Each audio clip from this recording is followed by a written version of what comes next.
preparing to live stream the meeting.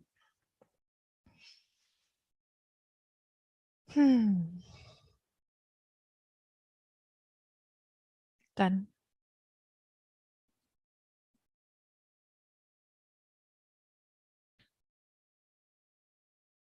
Yeah, looks like we are there. And now, today is our first teacher today is Yassine Ngitsu from Morocco, a bachelor graduate in English studies. He performed an internship as a teacher during the academic year 2021 to 2022 at a private primary school. He is also an English tutor. In his opinion, the good English teacher gives students constructive feedback and helps them to learn from it. He likes studying biology, neurology, and Islamic studies. He's interested in photography. His class starts at 12 UTC every Sunday. It's a mixed level class where the focus is on using vocabulary and speaking practice. Over to you. Thank you for teaching here. Thank you. Thank you, Nelly. Thank you very much for your introduction. Okay, hi everyone. There is something? I'm just wondering because I didn't click on OK that the live stream is transmitted, and I don't know if my whole intro wasn't deleted now. But oh, next time. It's okay. It's totally fine. Totally fine. Okay, let's get started. To avoid any break in voice, I'm going to 1 second. Host and co-host only. Okay. I put on the chat some questions that you have to answer. Okay. So kindly see your name, where are you from, and try to answer the questions. There are 2 questions there on the chat. Who wants to start?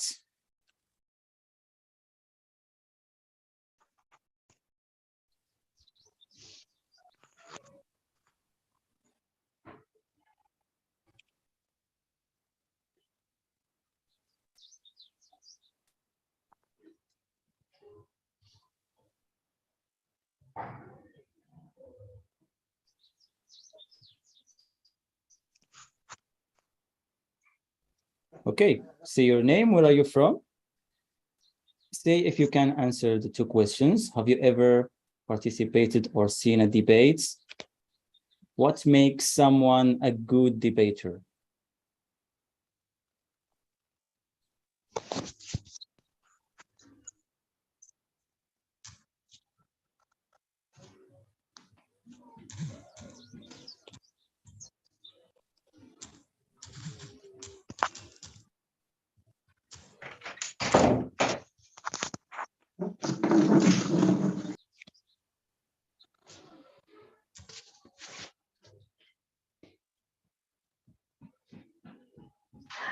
This is Amira from Libya.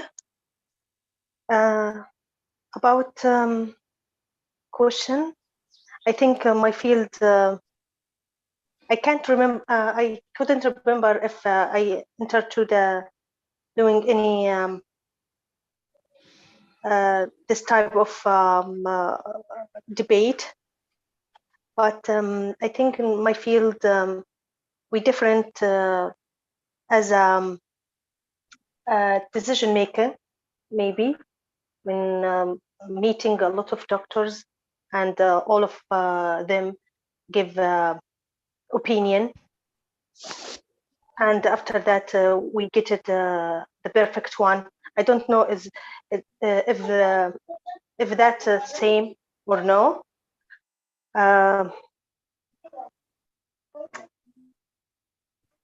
Yeah, but yeah. Have you ever seen a debate? What makes someone a good debater? I think should be a good listener, good she or he have a good confidence and a lot of knowledge, and have a skills for negotiation because that is very important to do the best. Yeah. This is Yes. my opinion. Thank you. Good. Thanks, Amira. Yeah. He Welcome. or she should be confident, have the knowledge, prepare for the debates. Yeah. And speak clearly so everyone can understand, and listen as well. Be respectful. Good. Anyone else would like to share his or her opinion about these two questions? Say your name, where are you from?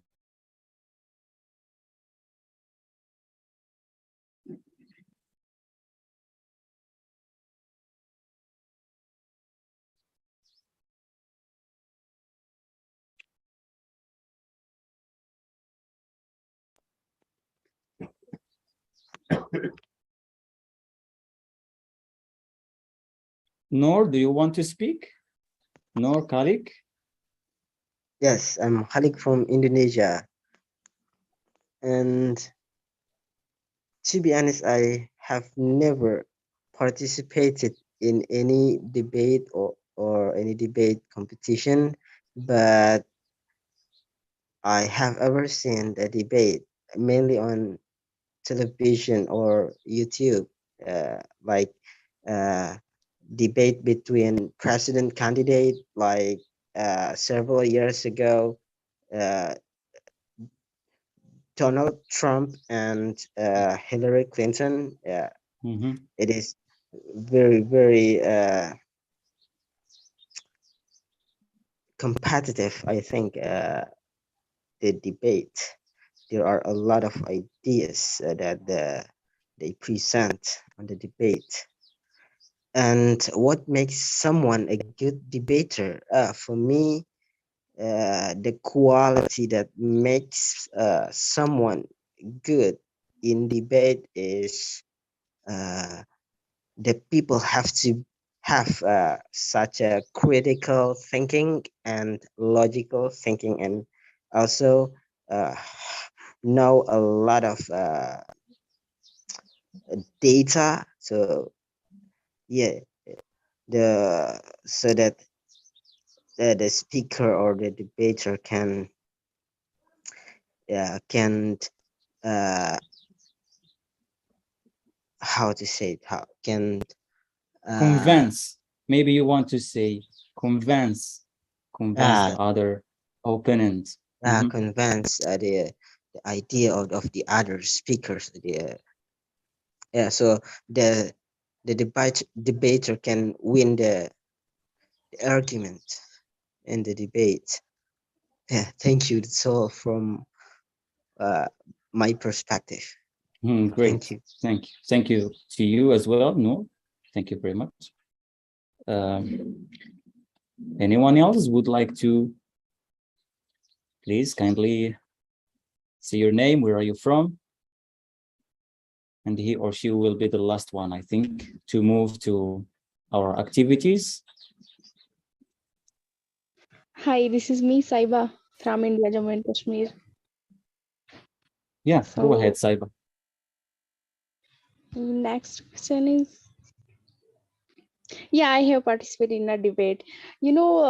There are many more benefits of debate, and how someone can become a good debater. First of all, he should be or she should be confident, and she should have or he should have depth knowledge of that topic or of that debate, and his body language and his voice and his voice and everything should be clean and clear to the audience,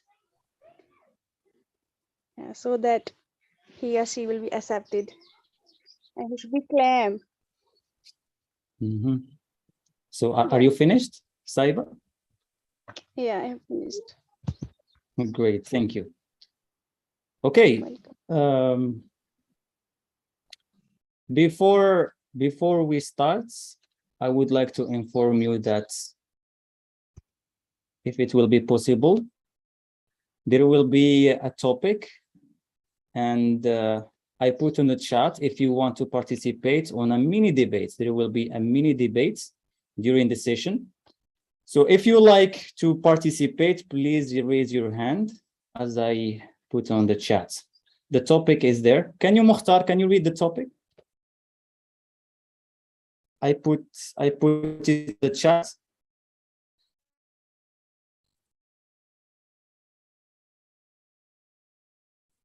Myself, and I'm not sure if you can hear it. Just make sure, plus confirm to me that you can hear the video, the audio, I'm sorry. No, not about the audio. Can you Oh, read yeah. just the top? Yeah, on the chat, I put a topic on the chat. Can you read it? Oh, yeah, of course.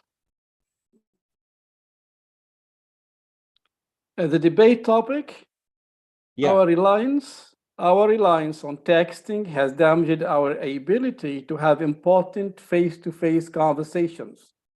For example, making apologies, congratulating someone, saying thank you. Great. Thank you, Mukhtar. So if you want to participate about this topic on a mini debates, please can you kindly raise your hand if you are interested? Otherwise, I will just to share your opinion. So who would like to participate? Look around the cafe. Nobody is. Not yet, Mukhtar. You are sharing the audio. Okay. So who would like to participate on the debate? Raise your hand. You have seen the topic. So if you are interested, raise your hand. Otherwise,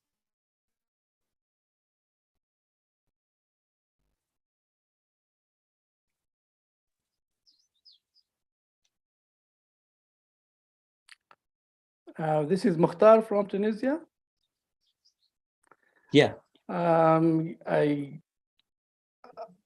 I agree that now we are relying a lot, depending a lot on texting and on social media. At the extent, Excuse me for interrupting. Are you giving your opinion now? Yeah, I guess you're asking. Yeah, no, yeah. My question is that during the session will be a mini debate, okay, on the topic. Oh, not now, okay? Not now. Oh, we will prepare. Yeah, we will prepare for it. Yeah. But I would like participants who are interested to raise their hand if they want to participate.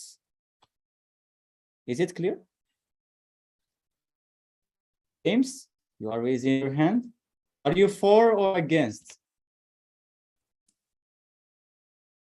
Am I for or against the proposition? The proposition is that, are you asking me? Sorry. Yeah, James. So you want to participate, right? That's why I'm raising my hand. I thought you said to raise your hand if you'd like to participate. Yes, great. And can you tell me if you are for or against the proposition? Let me check the proposition. Our reliance on texting has damaged our ability to have important face-to-face conversations.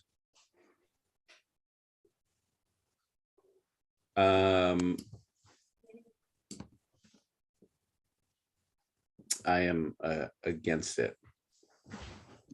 Okay, you are against. Han from Turkey, what about you? Yeah, I am against as well. Against as well, okay. Ali Shafak? Yes, this is Ali Shafak. I think I am against this as well. Okay, 3 people against. Anil.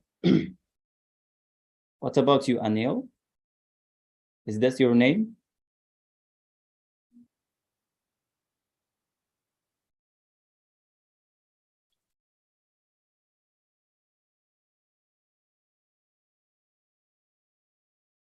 are raising your hand. Are you for or against? No? Yes, I will stand for the arguments. You are for the argument. Great. We have one participant for the argument here. Great. And 3 people against the arguments. What about you, Anil? Jad have or? Sorry, sir, I was not able. I was in a noise. So, Yeah, it's okay. okay. So you are for or against the topic, the argument? Sir, I would like to say here, shall I connect later? Yeah, it's okay. It's okay. Yeah, Yeah, because it's the okay. important call is coming from my office. Yeah, it's fine. Yeah, I want to say sorry again. It's fine. It's totally fine. Okay. Yeah, bye, sir. Okay. Great. So 3 people are against the arguments and Noor colleague for the arguments. Okay. We shall know about the rule of the debate later. Can you kindly share the audio?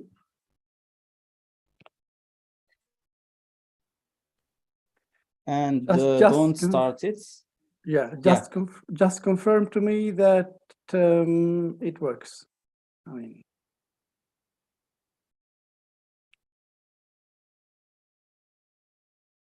all right, okay.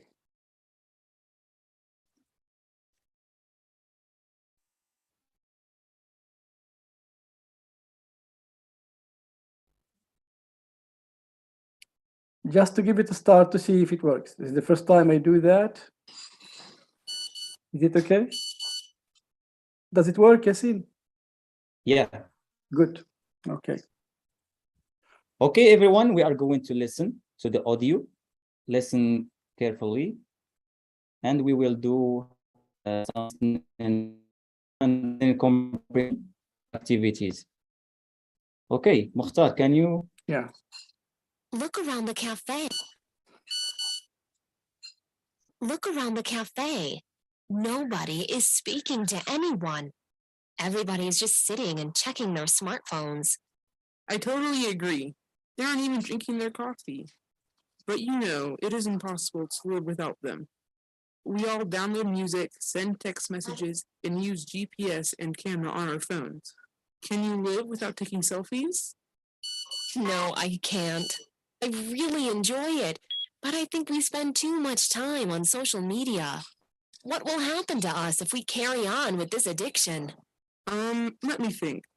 It is not an addiction, actually. It is a must. My grandmother, and she has just bought a tablet. She follows the news on Twitter. She has found her old school friends on Facebook, and they share their selfies on WhatsApp every day. I think in the future, every single person will use social media. I don't agree with you. I think people will stop using social media. I'm sure they will realize that they miss real life. They will start to spend more time with their families and friends. They will enjoy nature, the sky, the birds, without their apps. They will feel free. I'm afraid I don't agree. The world will be a better place with social media. And also, we will become citizens of one big village. Okay, thank you, Mukhtar. You can stop sharing the audio. Yeah, great.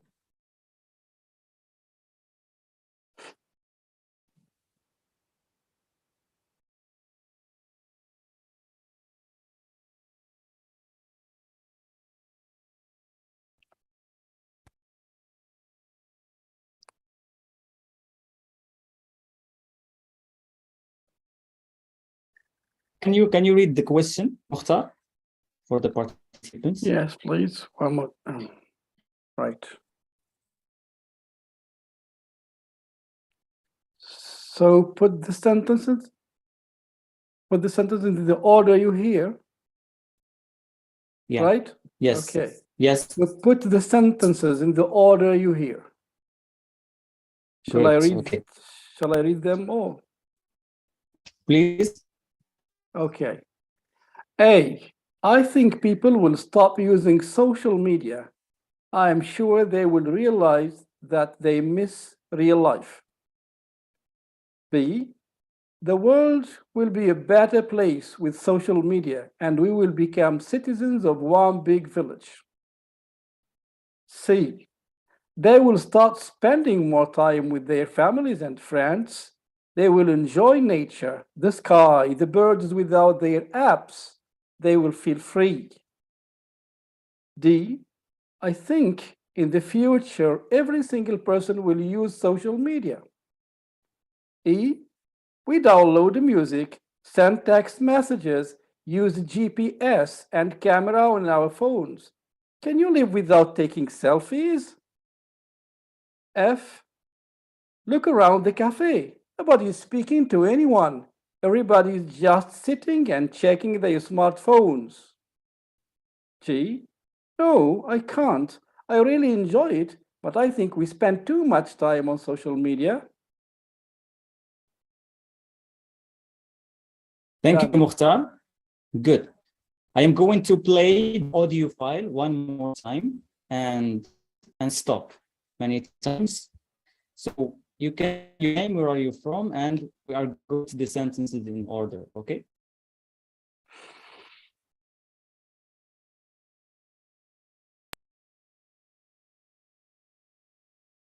Hey, nobody is speaking to anyone. Everybody is just in their phones. I totally agree. They aren't even drinking their coffee. But you know, it is impossible to live without them. We all download music, send text messages, and Okay. use GPS and What is camera the on our first- phones. What is the sentence to what here? This is Turkey from Hassan. This is Hassan from Turkey. Hassan. Go ahead, Hassan. I think the first sentence is look around the cafe. Nobody's speaking to anyone. Everybody is just sitting and checking their smartphones. Yes, correct.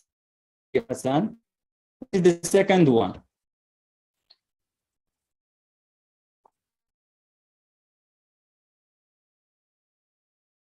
Anyone else?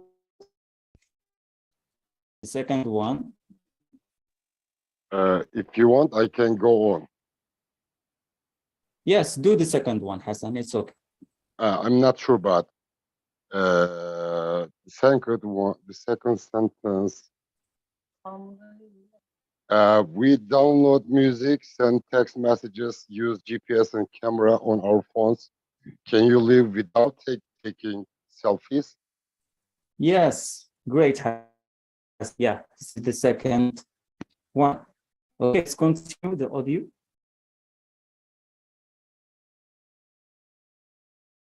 Can you live without taking selfies?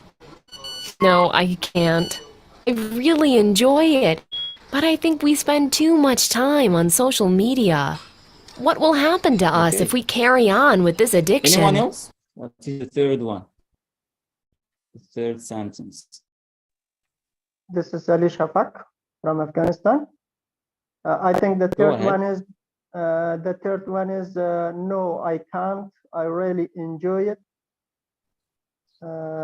Yeah, I really enjoy it, but I think we spend too much time on social media. Yes, great. Thank you, Ali. Yeah, this is the third Okay. one. Yeah, the third one. Okay. Anybody else? Let me think. It is not an actually, it is a must. My grandmother is 70 and she has just bought a tablet. It's on Twitter. She has found her old school friends on Facebook and they share their Okay. selfies on Anyone WhatsApp else? every day. The fourth one. Hello, this is Kayar from Azerbaijan. I think first is, let me think, it is not an addiction, actually, it is a must. It is a must. Yes, yes, Tayyar. Well done. Yeah, it's the fourth one. Great. Anyone else? Good.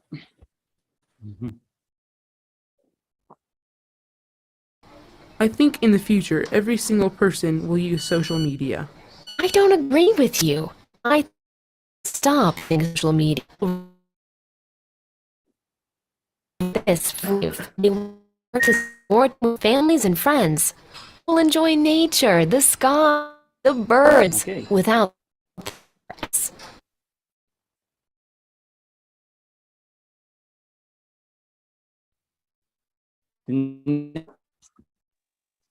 Okay, this This is Richard. Richard, yeah. Sorry, Hassan. Yeah, Okay. Go ahead. Richard, yeah, Yasin. go ahead. Yeah. I think A is number 5 because Yes, I it's hear number it. 5. Yeah. Yeah, What I is it? think people will stop using social media. I think people will stop using social Social media, media. Yeah. number Number 5. 5. Yes, great. Thank Yes, you. Richard. And what do you think? What is the next one? Next one Richard? will be, yeah, next one will be C. They will start Yes. spending more time with their family and friends. Yes, great, Richard. Yeah. They will start spending more time with their families. Thanks, Richard. Yeah, Well done. no Yeah, worry. great. I think Feel the 5. free. I'm afraid I don't agree. The world will be a better place with social media. And also, Okay. we will become citizens That's of it. one big village. One. The last one is, or before the last one. Ali Shafak, did you speak? Yeah, actually, I was confusing between 5 and D. I think the D was 5th one. exactly D is he's right. Yeah. The D was, D is the 5th one. yeah, the 5th one. I think so, but I'm not sure. Yeah. And If possible, you can check it again. yes. Yes. D. Okay. Then 6, then 7, then B is the last one. The world will be a better place with social media. Yeah. Okay, Okay. great. Good.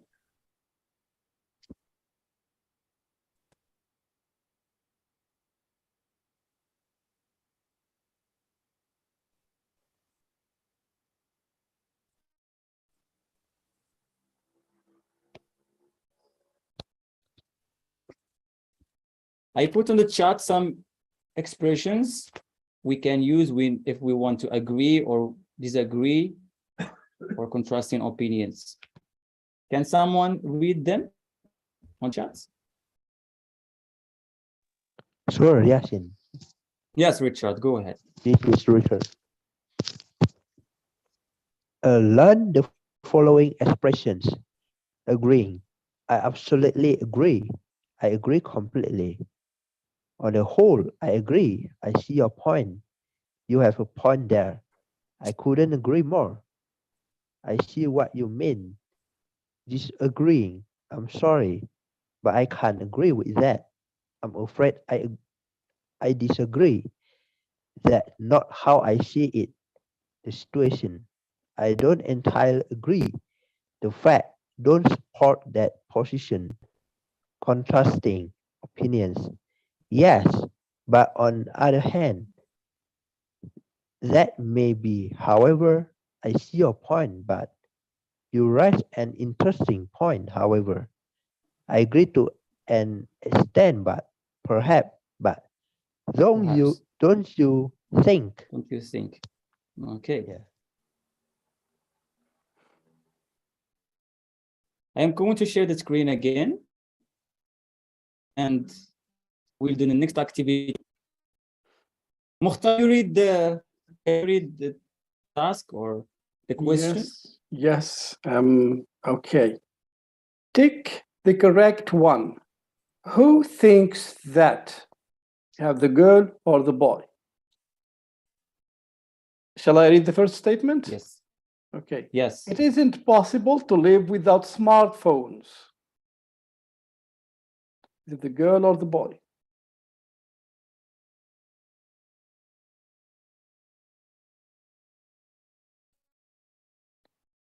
Can you do it? Is it possible to live without smartphones? I think it's the girl.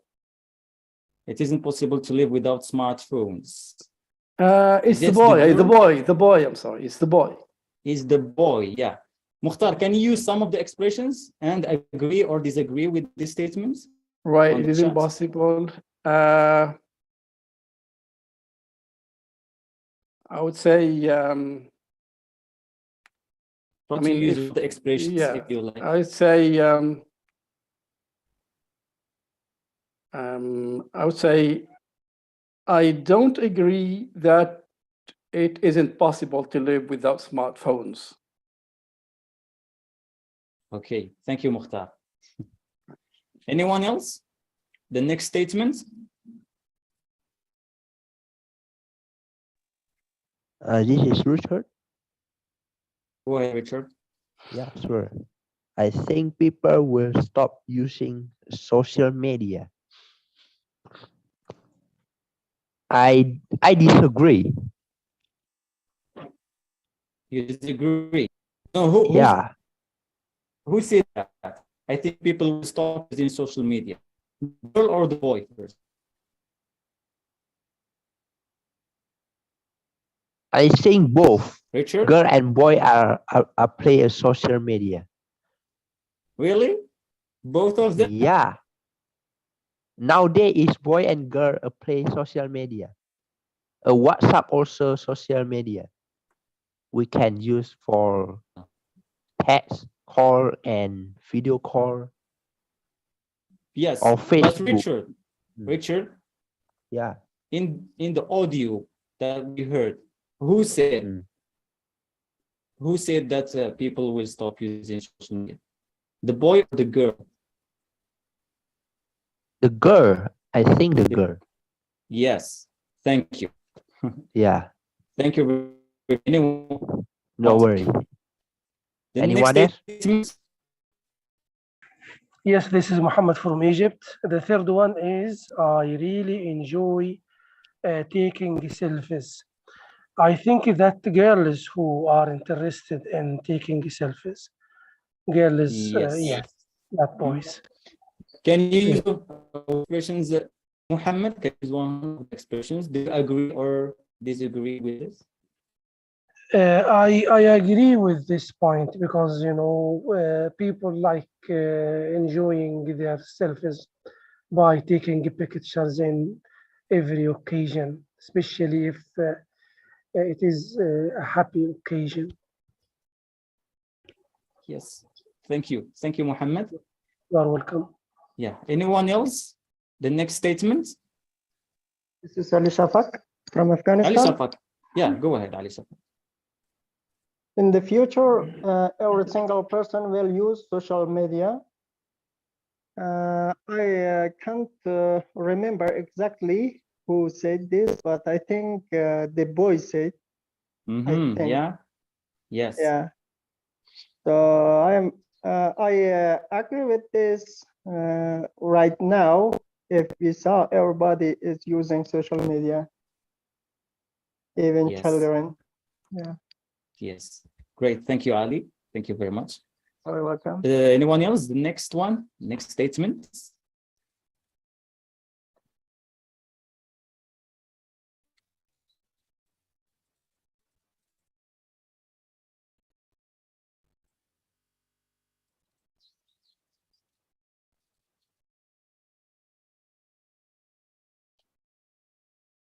Anyone would like to do?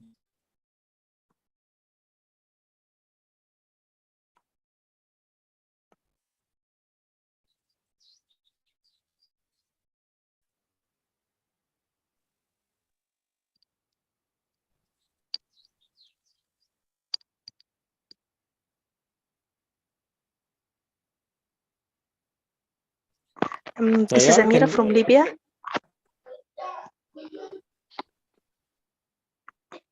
go ahead. Okay. People will enjoy natural, the sky, the birds, without their application. I think the girl said that. Yes. Can Okay. you use one of the expressions? Do you agree? Okay. Disagree with? Mm, um, on the whole, I agree, but not all the time without any application. Yes. Okay. Yeah. Thank you, Amira. Anyone else? Hello, this is Tayyar from Azerbaijan. We Yes, will Tayar, go become ahead. citizens of one big village. I think the girl, if I'm not mistaken. The girl or the boy? Yeah. The girl or the boy? Are you sure? The girl? No, boy. I think it's for boy. Yeah, who said that? Yeah, good. Do you agree? Yes, with this statement? Yes, I absolutely agree in this statement because in developed countries, plenty of persons move to small cities or towns from big cities. I absolutely agree. Okay, thank you, Tar. Anyone else? The last one.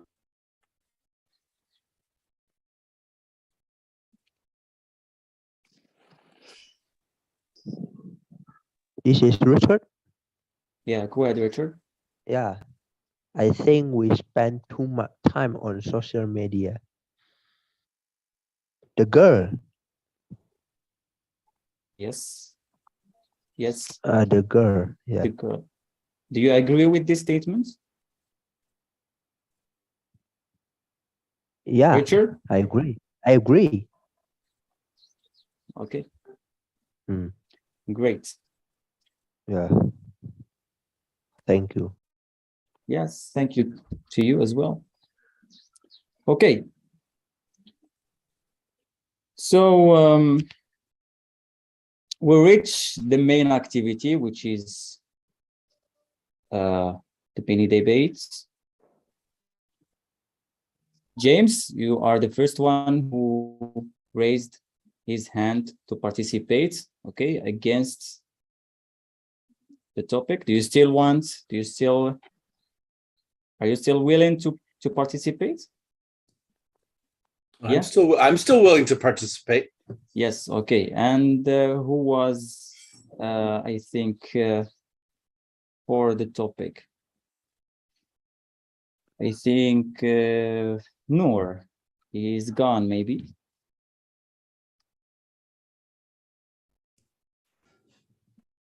Someone for he saw that he was coming up against me and he left.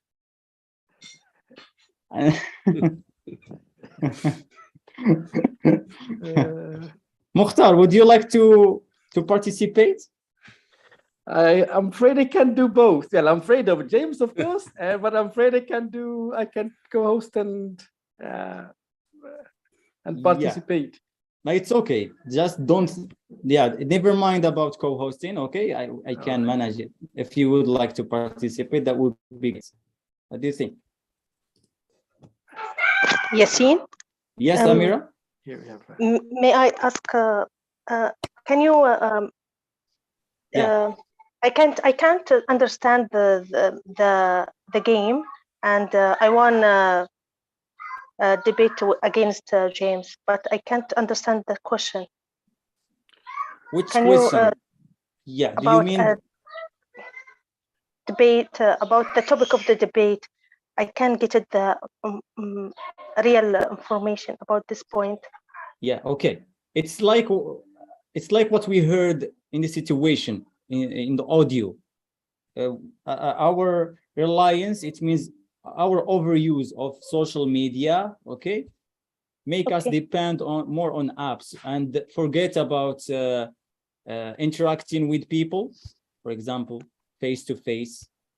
I get it, the video, but the question about the topic of you do a debate about readiness. Can you read it? Can you read again? Wait. Okay, if you want to, yeah. Our readiness on texting has damaged our ability to have important face-to-face conversations. For example, make apologies.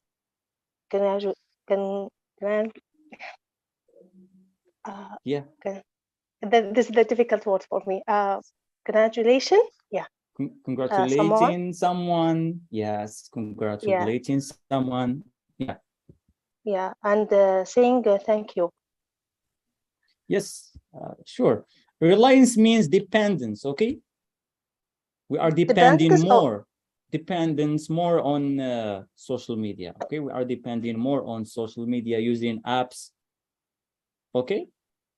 Okay. And this make us forget about face-to-face interaction with people or communication with people. And this for example, I will tell you one example. Sometimes I visit my relatives, let's say my uncle, and a short period of time we greet each other. We sit on a sofa, for example, or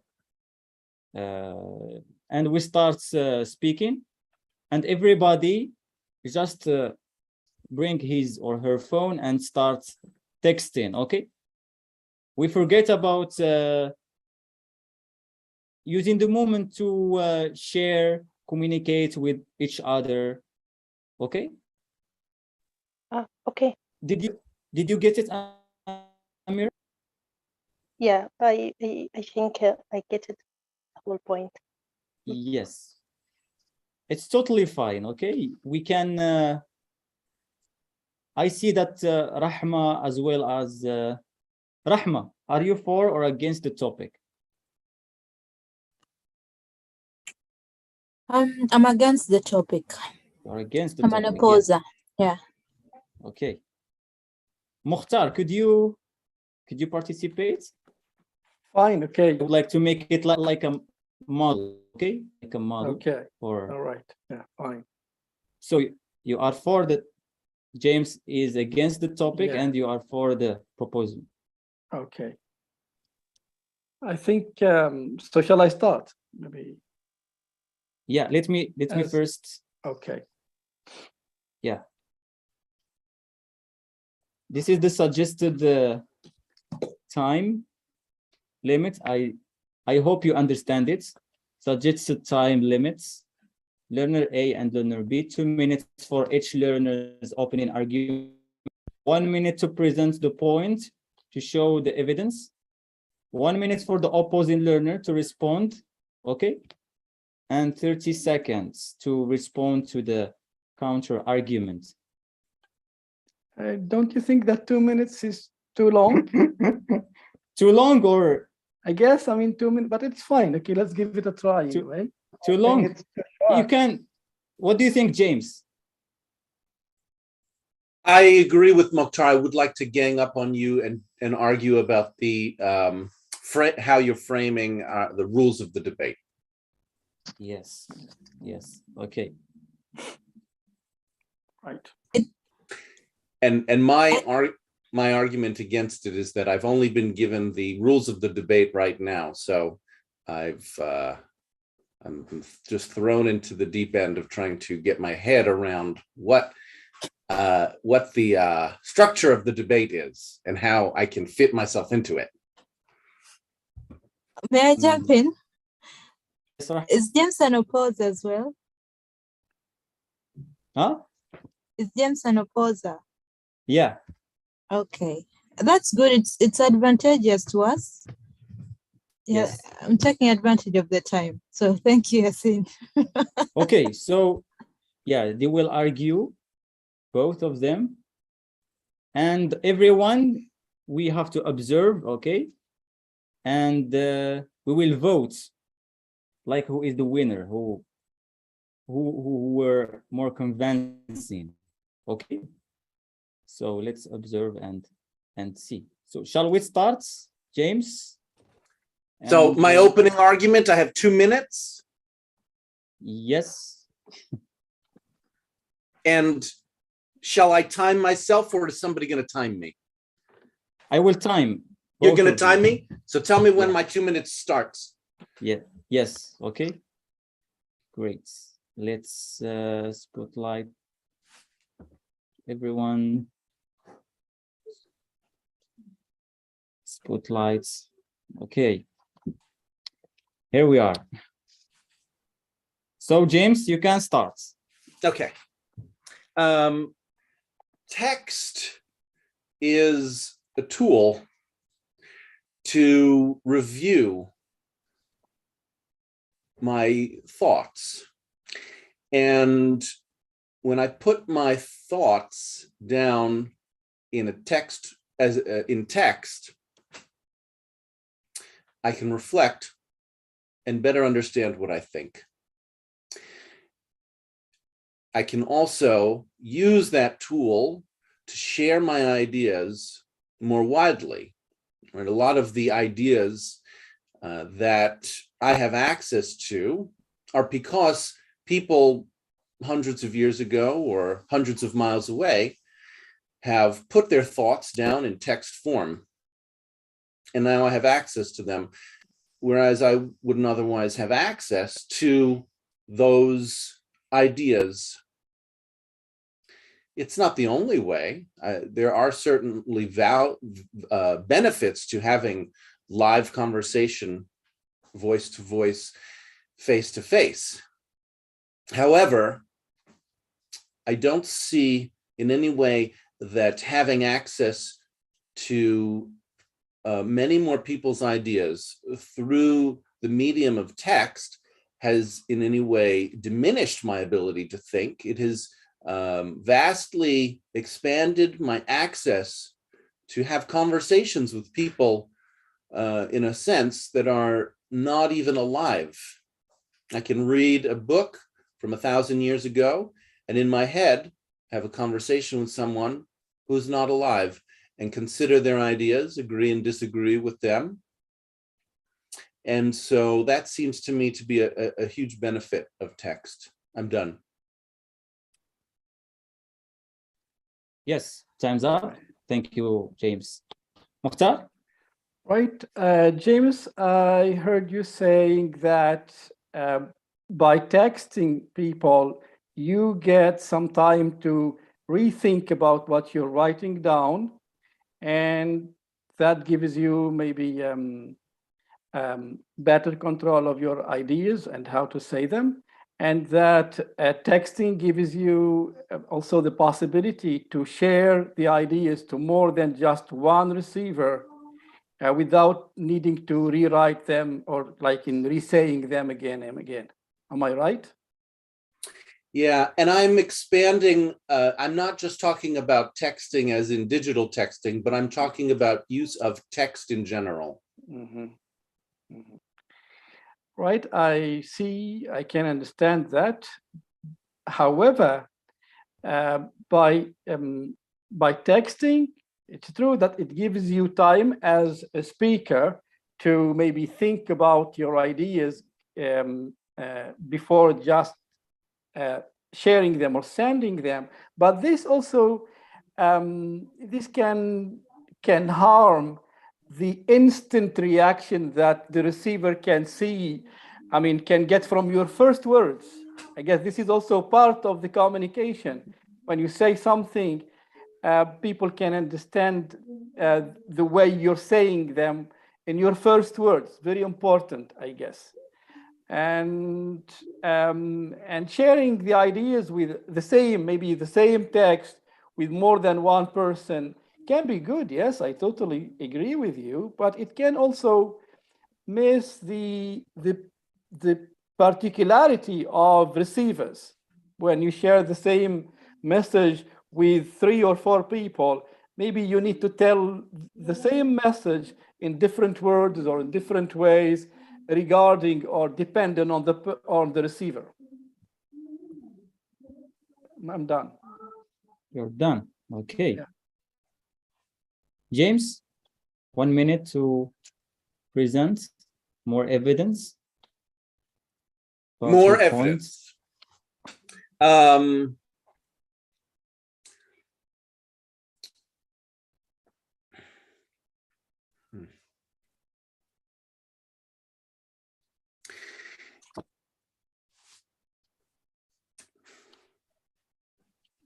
Most people point to a certain kind of abbreviated speech as being a degradation of language, using abbreviations or emoticons when they text.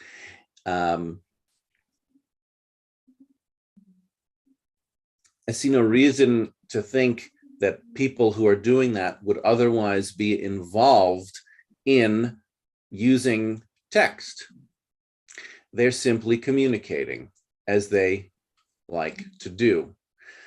That kind of speech could happen in person just as much as it would happen on a digital device. I'm done. Okay. Yes. Mukhtar. Yeah, I agree that I mean, it's fine if we just use abbreviations and maybe like symbols or emojis to express that. That's maybe that's language at the end of the day. That's communication. But again, it happens to me from my own experience, for example, that when I talk to people, like through texting, like maybe any tiny mistake, if I maybe forget about a comma, that can change the meaning. And the intonation given to sentences, the way you say them is very important to that, so people can get you right. Mm-hmm.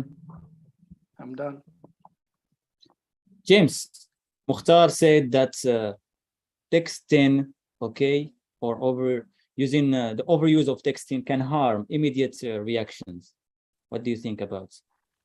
Well, he said that that intonation is not available in text, and that's true because it's a different medium, and not all mediums are the same. So in no way am I arguing against the value of voice, but the proposition that has been presented to argue against or in favor is that it damages, that somehow using speech damages our ability to communicate.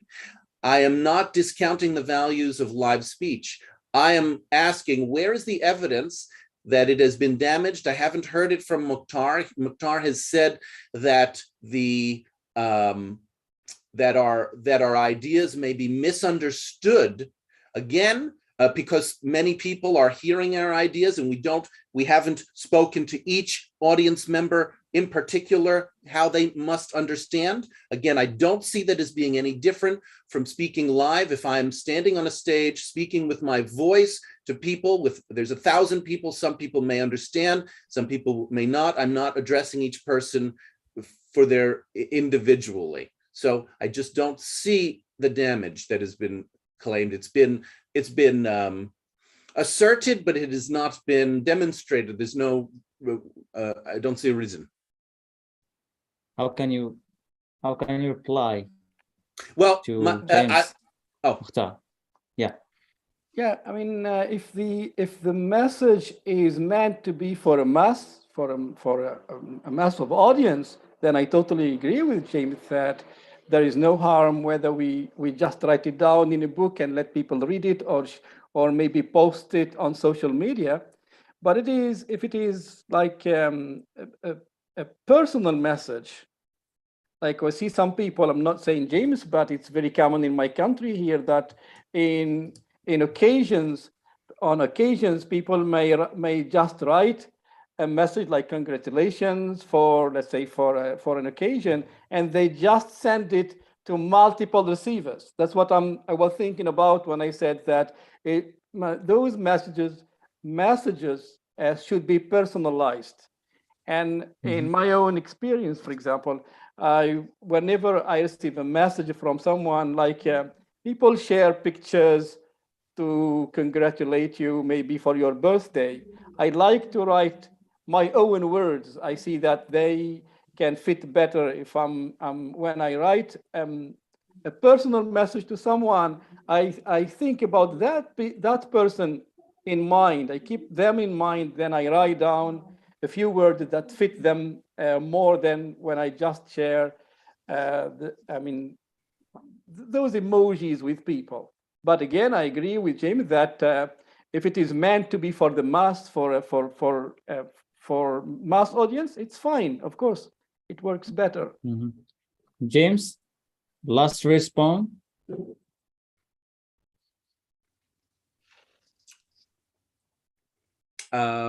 I don't see what the message being personal or impersonal has to do with whether or not the speech is clear. And those ways in which speech are used to be impersonal or not connect, again, do not seem to be a function of text. They seem to be something else. They seem rather to be a function of relationships.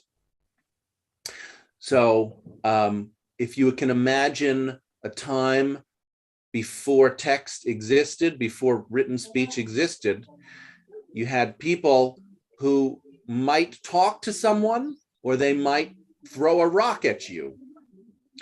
You can easily have a situation where, based on the relationship, people are not using language, but that to me does not come from text. It comes from the relationship. I'm done.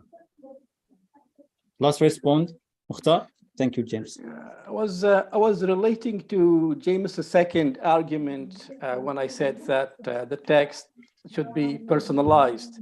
As far as I still remember, that the second argument was that it saves time when you send the same message to to more people. If you want to say something that you can just write it once. Was that your argument, James? Sorry, I didn't follow. Yeah, I'm saying I was relating to your second argument at the beginning of the debate. You said that, as far as I still remember, said that texting can save time. If you don't need to write it again and again.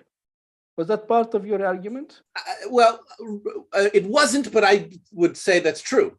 Right. I agree with that idea. Yeah. When I talked about personalized texts, I was relating to this point. I was relating to that. If I'm to use texting in personal messages, it would be better if I write different texts to different people, so that like in a real life, it's when I want to say something, maybe the same thing for 3 or 4 different people, I would do that in different ways, depending on the person and the context, and depending also on my relationship with that person and how how intimate our relationship is. Thank you. And so on. Yeah. Thank you, Mukhtar. Unfortunately, my time's up for my class.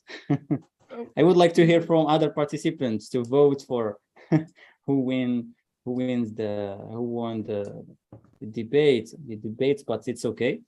Thank you for your participations. Thank you. Great class today. Over to you, James. Let me just remove spotlights. Okay, over to you. All right. Thank you, Yassine. Thank you, Mukhtar. Thank you. Interesting class.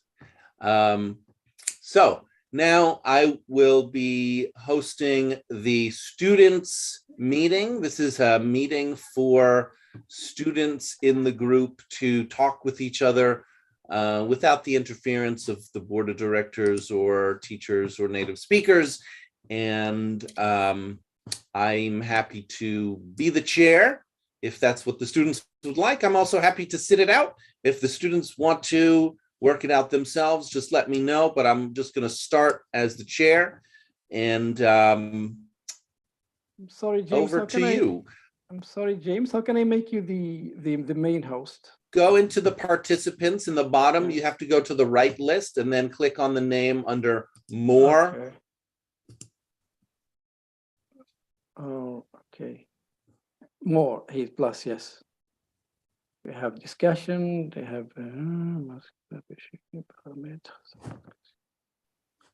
I have it in French. So I go to the three dots, I have more, I click on more, I have discussion, I have saving on computer, saving on cloud. Oh, not this one. I guess not the right place. I'm sorry for interrupting. It's okay. It's not the, you're right. It's not the right place. You're looking at the bottom. You need to look at just the list of participants where it says the list of names of the people in the call. And then you have to go next to the mute button. There's a more button. Click on that and say, make host. Okay. Got it? Yeah, I'm trying. Not a big deal. Back to the students. If you'd like to speak, say your name, where you're from, and let us know if you identify as a student. There's some people in the group who may be in different roles, like sometimes they are a board of director or a teacher, and they'd still like to be a student here. That's fine. Just let us know. Over to you.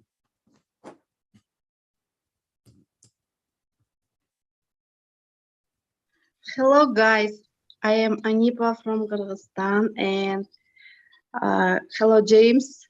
Good evening from my side. If as you let us to say something, I am ready for a role playing or something like that to practice with you. Thanks, Anipa. Let me be a little bit clearer about what this 1 hour is for.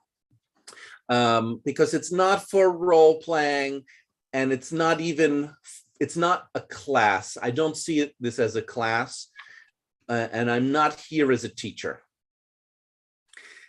This 1 hour a week on Sundays at 13 UTC it's a space for students to get together and talk to each other about being a student in this group. Whatever it means to you to be a student in this group, it's an opportunity to talk to each other about what matters to you as a student in this group. And I'm here to support that conversation. If you learn some English doing that, great. But for this hour, the primary reason for getting together is not to learn English, actually. It's to explore what it means to be a student in the group, and for you to maybe talk about your goals as a student in this group. Can somebody tell me what I said? Hasso Alduri. Go ahead, Hasso.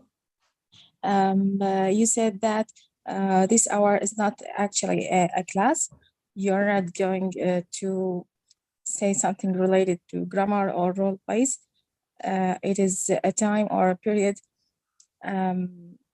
for the student to know their goals inside this group. What are they going to do, and what their aims. So it is to talk to each other as students. That's right. Just the way that the board of directors has a meeting when they get together and they say, hey, we're the board of directors and we are doing this group. What do we want to do this week? What's going on as members of the board, right? And there are teachers in the group, right? The teachers have 1 hour, that will happen next, where they get together. They're not teaching. they are teachers and they say to other teachers, hey, we're teachers in this group. How's it going to be a teacher? How's your class going? Maybe if we change this, it will be better for the students, blah, blah, blah. And it's the same thing for you as a student. You can talk about, right? Maybe the students don't like the teachers in the group. Maybe the students want me to open up Discord. Maybe the students want to get like a stipend, some money from the group so that it's easier for them to, whatever it is that's important to the students, this is the place to talk about that to each other. Yes. So talking about myself, I want to say that my goals here is to improve my English language and use it with you and with the other students here, and to get the benefit of knowing new vocabularies and meeting new friends from all over the world. So I feel excited and with this group, and I also get the benefit of it. And I see it has no defects or flaws like any other group. I'm sorry, did you say that it has defects and flaws like other groups? No, I said it has no defects or flaws like any other group. So you're saying that other groups do have defects and flaws, but Yeah. not this one. Okay. Yeah. Anyone else?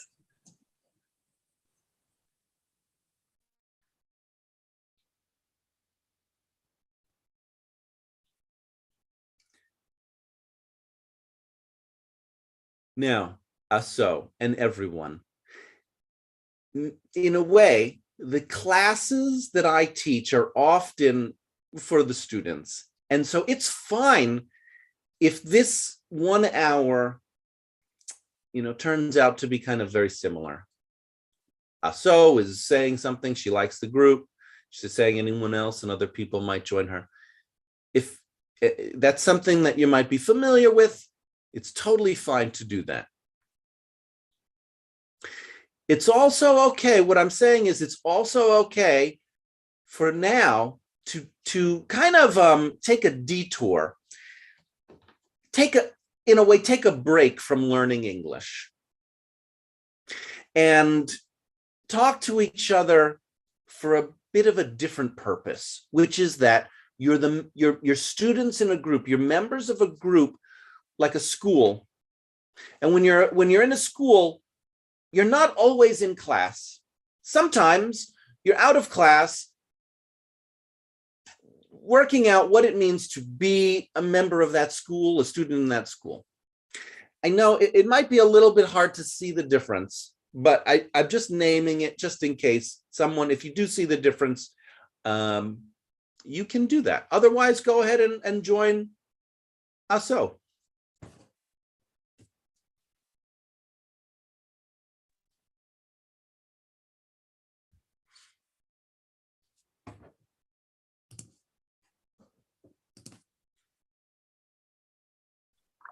This is me, Aisha from Pakistan.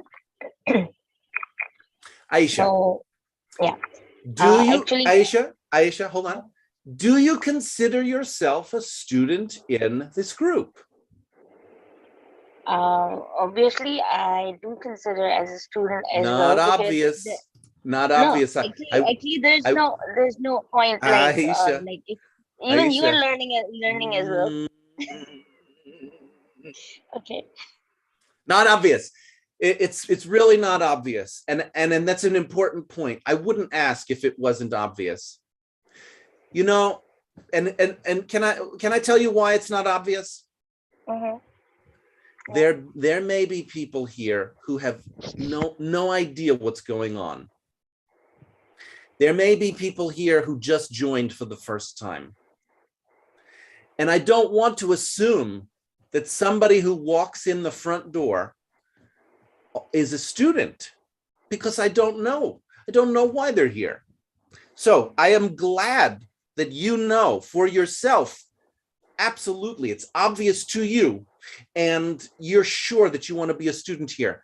But I'd like you to just recognize that in my role as the chair, I am inviting people to consider that question. When I ask you, Aisha, I'm really asking everyone here to ask themselves, do I consider myself a student in this group? Do I want to be a student in this group? Because you don't have to be.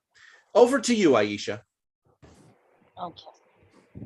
Actually, I am as a student, what is lacking in me is that I am not that good at pronunciation. Sometimes it's very hard for me to pronounce a word, a difficult word, an unknown word comes to me. I like ESL teachers, like Aisha. they used to teach internationally, they break the words. May I interrupt again? Okay, sure. So I see that there's something that's not coming through, which is that I don't mean student of English. That I do assume. If you're here, I mean, more so, I assume that you're a student of English. But there's a difference between being a student of English and being a student in this group.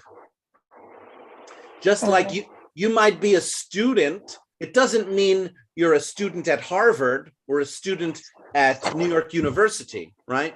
So being a student in this group is really what I'm talking about, not just being a student of English. And this, you'll see, this comes up in the teachers group as well. There are many teachers in the world, and some of them come here. And they might be teachers of English, they might be teachers of Spanish, but they're not all teachers in this group. Some of them are teachers in this group, and some of them are just teachers in the world. So that's another important distinction I wanted to make. Back to you, Aisha. Okay. Like no, actually, Mr. James, you were saying like we students should collaborate with each other, and we should discuss like what are the things what are the goals, and what are the responsibilities we should go, and what are the I things never say we are should. lacking. I never say should. It's only if you want to. That's why I'm asking if you're here as a student, because no, I wouldn't say you should do that. Okay. I'm genuinely curious about who you are, why you're here, and what you want to do. And I'm not here to tell you what you should do. It's very different and very important distinction for me. Okay, right. Anybody else to contribute in it? Hello, James. This is Amira from Libya. Oh my God. It's okay, ladies first. Who said ladies first? Is that Mr. Mohammed? Yes. So From, I don't see your name lighting up. But anyhow, yeah, go ahead, Amira. This is Amira from Libya. I'm a student in this group. I want to share something with others about two things. First, about WhatsApp group for a student. I see a lot of message, and I want to, if any benefit get it from other student, or maybe from my side, no benefit at all, because I see a lot of message without any control or any topic or any clear idea. And other, I want to ask James about learner a group in Discord. I see you are closed. I don't like other about other doing close other groups, but why you are closed learner group chat? Because this is a channel for a student. I see not a lot of message in this channel. I wanna need the answer about my question. Anyone else? Okay, so Amira, you had 2 points. One is that WhatsApp, where people are chatting in the group for our group in WhatsApp, it's totally useless for you. You don't see any order or topic. It's just a lot of messages and no order. And you're wondering if other students are getting any value from it. Did I get that? The second point, please, can you repeat? I was Because doing 1 point at a I time. can't hear you. Oh, first I'm checking with you about your first point with the value of WhatsApp. You wanted to know WhatsApp group, yeah, for student, because I'm in this group. Yeah, you want to know if it has value to any students, and you want people to know it does not have value to you because there's too much chatting. Yes, maybe. Okay. Yes. So. Yeah. You're breaking up or something, Amira. You there? I'm here, but okay. Because electricity off, yeah, on my side. Because of what? Electricity? Yeah, electricity off, blackout in my side. So the net maybe is have a problem. I'm sorry, Amira, but that's not how electricity works. If you don't have electricity, I think you'd just not be on the call at all. But you're telling me that because of electricity problems, you're coming in and out every second? You know, because I have a 4G for charged net, but when the electricity off, maybe the network, internet work is black out. Maybe that is how it works. All right, we'll try our best. The second point you had was you don't like that I shut off the Discord channel for students. You don't see that there are many messages there anyway, and you'd like that to stay open. Yes. And you're asking me about it? You'd also like to know why I'm doing it? I ask you if you open this channel again, if that's no problem. So to answer your question, yeah, I'm taking a different approach to Discord, and I am this is kind of a fancy word. I am titrating. Titrating is a medical term, I think. You might have heard of this term. They use it with regards to medication, or right. It basically means you reduce to a narrow amount. You don't stop it completely, but you're reducing it. So I'm narrowing the field in Discord of where people are able to talk, because I want to make it more manageable for me as a host, right? I host a number of platforms for the group, and there's a lot of messages and a lot of requests for me and a lot of text to cover and read and stay on top of. And in order to make it more manageable for myself, I am taking a different approach. So is it possible that I open up the student spaces again? Absolutely. When will I do it? I can't tell you. I'm kind of exploring that right now. So I'm sorry if some of the channels being closed is creating an obstacle, a problem for you as a student. I understand that it is nice to have the different channels open and to be able to participate in the spaces that you like. I'd like, for just the time being, use the spaces that are available. I think the main place would be general channel. And I'm off the top of my head, I'm trying to remember if I left other spaces open, maybe discussion. But for the most part, I would say use general. Let's use general for students and take it from there. Can you tell me what I said, Amira? Yes, you take a decision for titration of our group on the Discord channel, and you're doing how to see that close multiple channel because more the many channel created more problem about tagging, chatting, and a lot of noisy, I think. I want to be clear, Amira, that it's not that people have created a problem for me. It's that I am making it more manageable for myself. People have not created a problem. I have created the group, I have created the channels, I have invited people in, and people have used it, and now I am adjusting just because, you know, things are open 24 hours a day, and it can easily be, I can easily spend a lot of energy there. So I'm trying to make it so it's a little easier for me. Okay, I get it.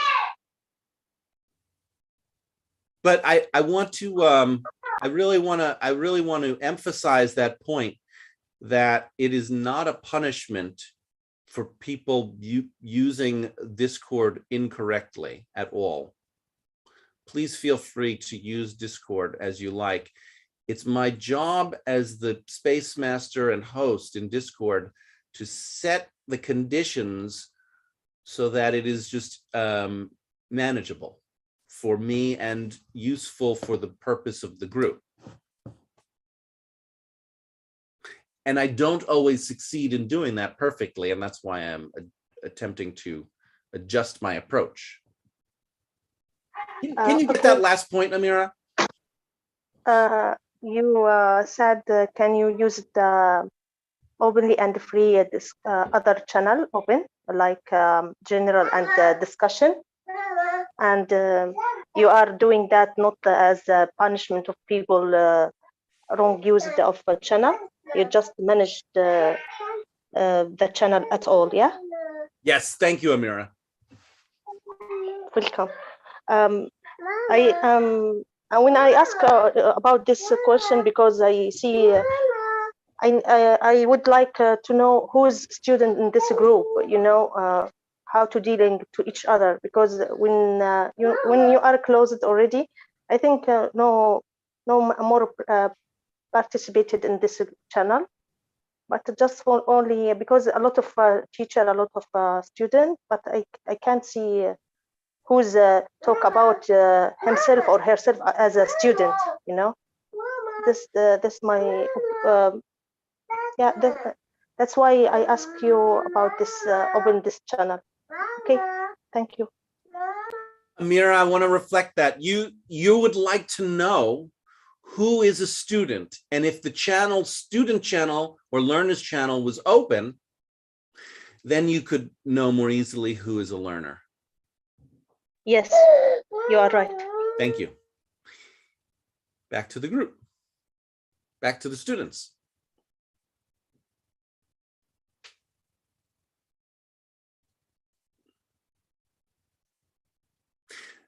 Mr. Muhammad, did you still want to speak?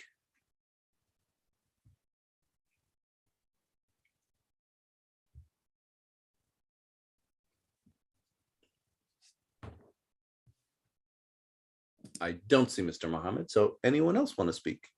Any other student want to speak?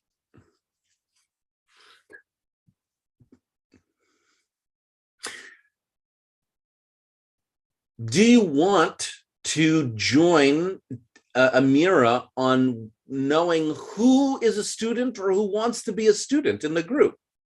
Do you want to tell each other who's a student and who wants to be a student of English in the group?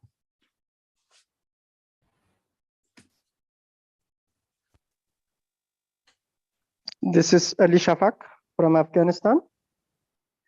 Yeah, I'm wondering if you... May I ask you? May I ask you directly, Ali Shafak? Are you a student? Okay. Are you a student of English in the group? Yeah, actually, my question was also this. I want to be clear. I'm carrying don't out know. a class in here. I know. I want to explain. I want to explain. Let me. I want to explain. Okay. I am carrying out a class in here as a teacher. But beside that, I am a learner. I am a student in here. I am participating your classes as a student. I'm participating other teachers' classes as a student. So how I can recognize that I am a student in here or I am a teacher in here. And I just want to note the board of directors made a decision to refer to people as learners, not as students. And I haven't really, my brain still thinks of people as students. So I may sometimes refer to people as students, but I mean learners. Back to you, Ali Shafak. Okay. So, yeah, Amira was talking about the WhatsApp group. I agree with her 100% because there is lots of messages that they don't have any specific listener or receiver, and they just saying every time, hello, where are you from and what are you doing? The same questions. So just I think it's bothering everybody in there. Mind read. You have a mind read. You have a mind read of 450 people in the WhatsApp group. No. No, you said you think it's bothering everybody there. So yeah, I guess that because it's bothering me. Because it's bothering you. That's often where our mind reads come from. We think something and then we don't want to think it, so we think that other people are thinking it. It's not the only place where they. Amira is also agree with me. Are you agree with me? Check it out. Amira? Yes, absolutely agree with you. Great. 100%. You're both sharing a mind read about other people. You both think that everybody in WhatsApp is annoyed with what's happening in WhatsApp. Wait, James. Alice asked me about if the WhatsApp group bothered you or no. I'm not speak about bother other body. Just for bothered for me. Yeah, myself. Yeah. So Ali Shafak, you don't like. It's bothering you. It's bothering you the way that the WhatsApp group is being used by people there, learners there. Yeah, actually, every time there is lots of messages, but we can't use from them effectively because there's no any good things. But my suggestion was that if the people who are a member of the WhatsApp group, they can manage better instead of saying hello and how are you, where are you from. They can share maybe their Ali Shafak, their reading practice and writing practice. Yeah. Have you told people in WhatsApp that you'd like them to use? No, just it was a suggestion. Yeah, I understand that it's a suggestion. It's a suggestion that you're not suggesting. I am suggesting. Well, not ordering. You're not suggesting it to the people who you want to do the thing. I mean, there may be people here. There probably are people here in the WhatsApp group. You could find out. So then you could make your request clearer. Would you like to do that? Would you like to find out who here is ruining your WhatsApp group? Yeah, I want to repeat my suggestion again, and I want the people who are present in this meeting, they can say their idea about that. No, I'm not. That's not what I'm suggesting. Would you like to find out? Would you like to find out who here? You know that Amira uses WhatsApp and she doesn't like how our group is used. Would you like to find out if other people here are using the WhatsApp group in this group? Yeah, I think okay. Ahmad is in the WhatsApp group. Okay, so Muhammad from Ali Egypt. Shafaq, Yeah. one thing at a time. You could tell me who you know is using it, or you could ask them. Choose one. You want to tell us who you know is there using it? Yeah, I want them, the people who are present in here, and also they are the member of the WhatsApp group, to share their idea about my suggestion. Ali Shafaq, can we do one thing at a time? Because you just suggested 3 things, actually. I just suggested one thing, I think. No, you said, would you like to know the 3 things that you suggested? Here's the 3 things. Here's the 3 things that you suggested. 1, you'd like to identify who you know is in the WhatsApp group. 2, you'd like them to identify themselves if they're using WhatsApp. And 3, you'd like to know their opinions about WhatsApp. Those are actually 3 different things. So what would you like to do? The third one. Okay, you'd like people to talk about their experience in WhatsApp. Say anyone else. Anyone else? Hello, everyone. This is Bowie. Bowie from?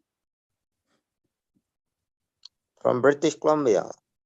Bowie from British Columbia. Do you consider yourself a student in this group? No. No. Great. Yep. Would you hold off then so that the students can talk to each other?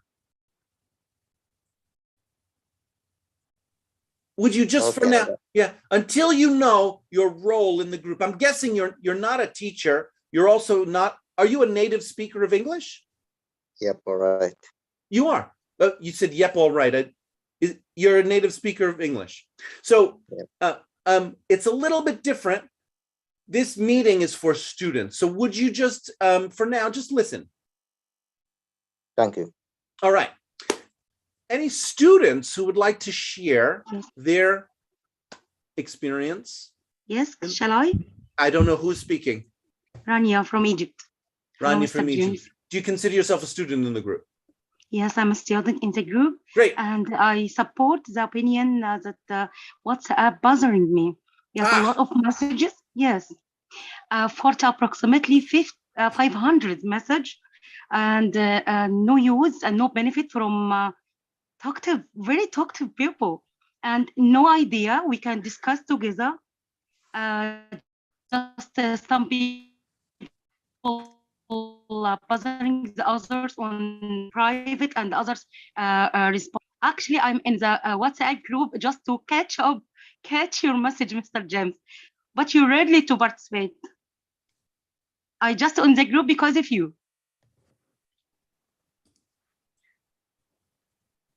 Let me know when you're done. Huh? But no use for me. No use, you're breaking up, Rania. No benefit from the WhatsApp group. Yes. Oh, sorry. You're breaking up. I heard just you broke up. I'll tell you what I heard. You're in the WhatsApp group. You find it really annoying. You don't like what's going on there. You're only there for me, to hear from me, but I don't participate as much as you'd like me to there. Yes, I know you are busy, but I'm trying to learn from the you're replying about you're replying with the participation. You're breaking up, Rania. Rania, you're breaking up. I can't hear you very well. Your internet is broken. So hold on, because it's not easy to have a conversation with someone with the internet being broken like that. I think you got your main point in. You don't like it. it's not useful for you. I think that's Yeah. good enough for now. Yeah. Now, I have a piece of news relevant to this topic. Let me bring that in. My news is that I'm closing the WhatsApp group, to messages today. I gave a warning 20 hours ago. I'm closing it to messages. In 4 hours, I'm gonna close it. And like the other parts of Discord, I'm kind of titrating it. I will send out some announcements from the board of directors, but other than that, it's not going to be a place where people are chatting hundreds of messages a day. And you might have opinions about that. You might be happy about that because, like Amira Ali Shafak, and you're saying it's not working for you, or you might not be happy, right? Because you might want something different. See, some people find that amusing. Yeah, I mean, we have different things we want. We're all kind of want something a little different. And certainly there are different ways that WhatsApp might be structured where it wouldn't be closed and it also wouldn't have all the useless messages. So we'll see where we can go with that. Back to the group. Mukhtar? Yeah. This is Amira. One second, Amira. So Mukhtar, are you coming in as a student? Yes, Okay, as a go learner. ahead. Yeah. Go ahead. So yeah, as a learner, excuse me. Yeah, Mukhtar and fine. then Amira. Fine. Yeah. Actually, I totally agree with you that maybe that it's good to limit the uses of all the other media of the group. Maybe it's better to keep them for announcements and to keep them to show that to bring people to the group. But I find it very hard to me to see Discord silent. It used to be like I enjoyed the hustle and bustle in Discord. It's like in the school. I mean, I work in a real school for about 1,200 students, and I'm very familiar to see them moving around in the halls and in their classrooms, and I enjoy that. I enjoy that a lot, and I find it a bit. I mean, I'm not enjoying seeing Discord quiet and calm. And that's my opinion. You'd like Discord to be a lively place with lots of activity, interesting conversations, new people coming in. Yeah. Say anyone else? Anyone else? Amira. This is Amira. Yeah, this is Amira from Libya. Mukhtar said his feeling, your feeling, Mukhtar said, because the Discord suddenly black off or black out, because you like the Discord live and the student participated in a lot of channel. I'm right, Mukhtar? Yeah, exactly. Yeah, got it right. Yes, thank you. I agree with you because I think you have a channel with others members about reading. I see this channel closed already. And I have a suggestion before 1 or 2 months about WhatsApp group about can anybody, I think not anybody, James, can you separate our level as in the channel in WhatsApp group as a beginner and intermediate and advanced with the other groups? Maybe that's maybe help for each other. Amira, I couldn't follow your suggestion. Can I separate what? I have a suggestion about 2 months ago about WhatsApp group. If yes, WhatsApp. WhatsApp. WhatsApp group. You'd like the WhatsApp? Yeah, you are two channel in WhatsApp group, one for in the beginner and others for intermediate and advanced, because some of people I see can't use the Discord or something like this and familiar with WhatsApp. Amira, let me answer you immediately. Can I do it? Yes. Am I going to do it? No, because I am reducing what the spaces that I'm hosting, not increasing, in order to make my job as host manageable for me? So yes, I can. No, I'm not going to. Not now. Okay. I get it. Okay. Anyone else?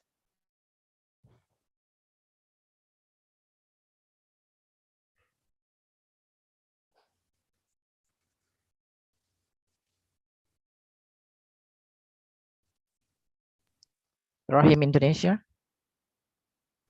Do you consider yourself a student in the group, Rahim? Yes, I'm a student. I just want to say that I disagree with the idea that anyone who just said that WhatsApp group is not um, give us some benefit or not beneficial at all, because it depends on us and what we choose the group, whether it is a consist of the right people, the right student, the right teacher or not. It's depending on us and how the owner manage the group properly, and as what you've just done and in that group. And I'm agree with the speaker before that what he just suggested to you. I think the group should have divided in different group depending on the level we are at. So yeah, that's all. You, Rahim, would like multiple WhatsApp groups for the different levels of English, beginner, intermediate, and advanced WhatsApp groups. Rahim, your audio is broken. I don't hear you anymore. Definitely, yes. Definitely, yes. Okay. Say anyone else. Anyone else? Hassoldur from Iraq. I wanted to say my experience about the WhatsApp group. I actually left that group because it is not beneficial. It doesn't give any value to me, and it doesn't even build up a sentence in my knowledge. Just people and members keep bothering, keep saying hello, hi, how is your daily life, and that's it. This is their own concern. I suggested to them many times to say something beneficial or to talk about certain topic for the whole group, but they didn't listen. Besides that, there were many members whom were bothering and keep making video calls on my private. That is why I left. So my suggestion for the group of WhatsApp is that if you don't mind and if you create a schedule for giving a topic and a specific days for 2 days, maybe in a week, for discussion or open discussion, just like the Zoom call, but it would be with the voice messages or by texting. We can share those two activities. It would be more beneficial. Anyone else? I want to correct something. Amira, I said that I'm not going to do it, but I'm having a change of heart about that. For whatever reason, I'm actually really warming to the idea. I think it might be a really good idea to have 3 separate WhatsApp groups for beginners, intermediate, and advanced. So I might not do that immediately, but I'm warming to the idea. Back to you. This is Amira from Libya. Thank you. I'm feeling better now. May I say something about because intermediate group we need to improve to reach to advanced. I think better to if you put it intermediate with advanced to get it a lot of information from advanced student, maybe. Anyone else? Yeah, let me answer that really quickly. I would manage it in the same way that I manage the channels for beginner, intermediate, advanced in Discord, which is that I would say to you, you are free to join whichever of the levels you'd like. However, if you're joining a group or space that is different from your level, I will expect you to join us, not for us to take care of you, right? So, for example, in this space, right, teachers are welcome here. But if a teacher joins this call now, it's the teacher's job to kind of join the students, not for the students to take care of the teacher. And so if a beginner student joins the advanced space, we're not going to teach the beginner student. If they can get something from it, great. But the focus is going to be on the advanced students. So you are welcome to join only the space that is appropriate for you, or all of the spaces. However, the focus will be for that designated space. Does that make sense? Yes, clear. Yeah. Okay. Yeah. Thank you. Anyone else?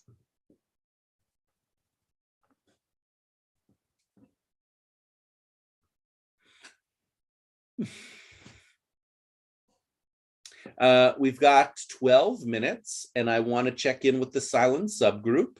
Silent subgroup always has valuable information for the group as a whole. The silent subgroup is like a treasure chest in a sunken pirate ship at the bottom of the ocean. If you can go down there and open it up, untold riches.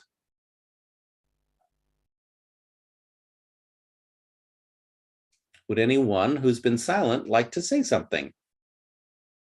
Hello, everyone. Anyone else hear me? Yeah, who's that? I'm Ali Ahmed from Afghanistan, and I would like to be here with you, beautiful and beautiful heart guys. One of your participants, Ali Shafak, invited me to join this group, and I'm so happy to be here. And this is the first time that I'm joining this group, and so I am happy, and I hope to enjoy. I didn't catch your name. You said Alanat? Ali Ahmed, or Ali, you can say shortly Ali. Ali Ahmad, great. Welcome. Ahmed from Syria, would you post the links to our group just to make sure that Ali Ahmad has access to the different spaces? But good to have you here. Anyone else from the silent subgroup want to say something?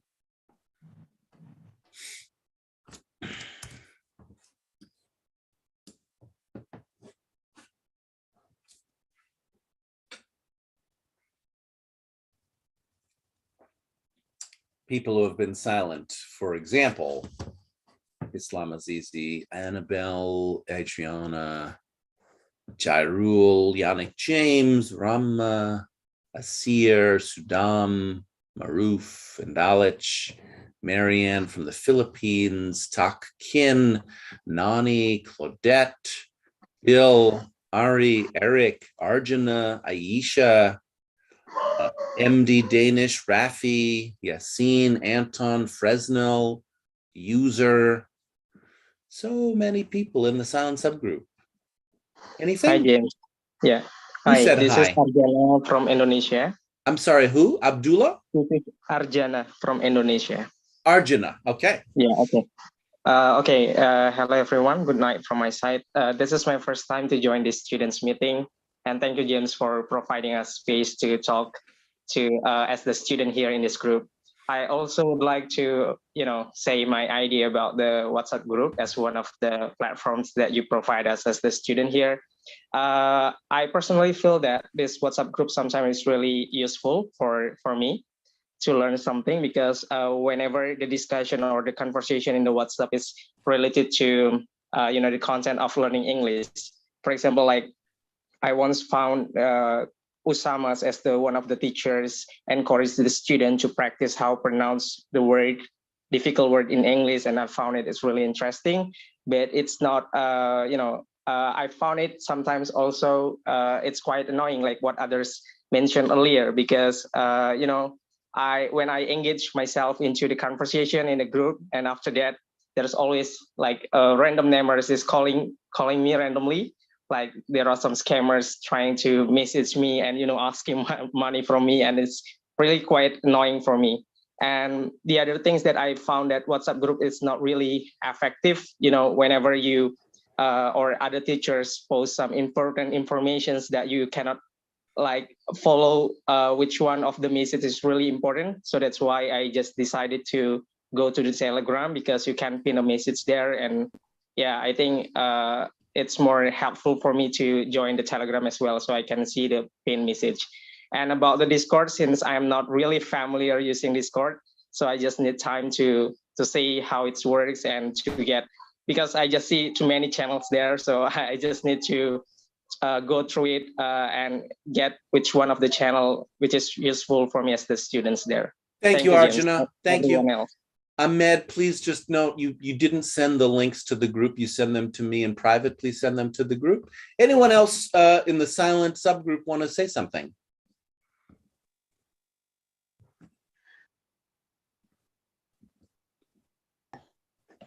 This is Maruf speaking with you from Bangladesh, and I want to say something about WhatsApp group. I have been listening. Amira from Libya. He talk about this matter, WhatsApp group. So I would like to add something. This my dear teacher James Green from United States. This request only for you. That's if you choose any kind of topics, and for us every single day we can discuss each other these topics, and definitely it will be helpful for us. Okay. All right. I have done. I'm going to go to surprises and learnings now. 6 minutes for surprises and learnings for the students for your weekly meeting. Surprises, learnings, satisfactions, dissatisfactions, discoveries, next moves. Wrapping up your student meeting. This is Amira from Libya. I'm certified today for this meeting, because I see a lot of students coming and really sharing their opinion. And I'm very happy because other students take serious about learning English language. Thank you. Other surprises, learnings.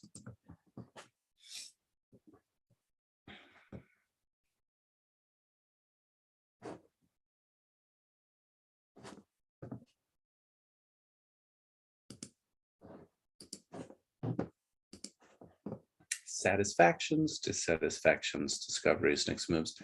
I have a satisfaction and discovery. I thought the proposal to split the WhatsApp group into 3 spaces for different skill levels is a great proposal. I'm excited about that idea. Other people, surprises, learnings. Hello, everybody. Name? This is Fresnel. Who? This is Fresnel from Madagascar. Fresnel from Madagascar. Welcome. Yeah, I'm newcomer. So I want to ask you, teacher. I've heard that there is a group for for those who are still beginner or intermediate or advanced. So how can what should I do if I want to be in part?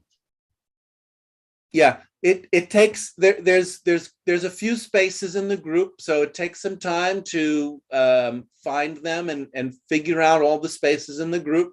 You can come back to this class that every day, same Zoom channel, 13 UTC. You can join some of the links that are in the chat, the Facebook group, the WhatsApp group, the Telegram or Discord group. And then anywhere, just ask, where's the beginner space? I'm a beginner. I'm a beginner. Where's the beginner space? Okay, I understood. Great. Other surprises, learnings?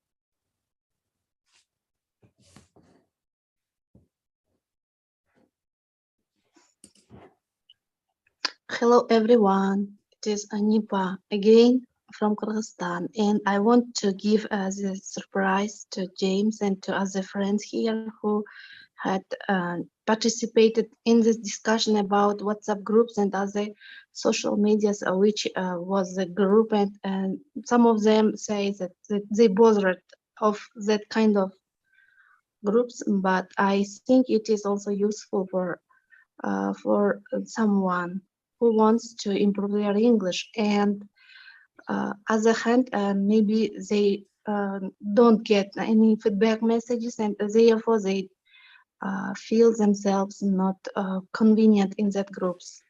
And yeah, may I just tell a quick story related to that directly, Anipa?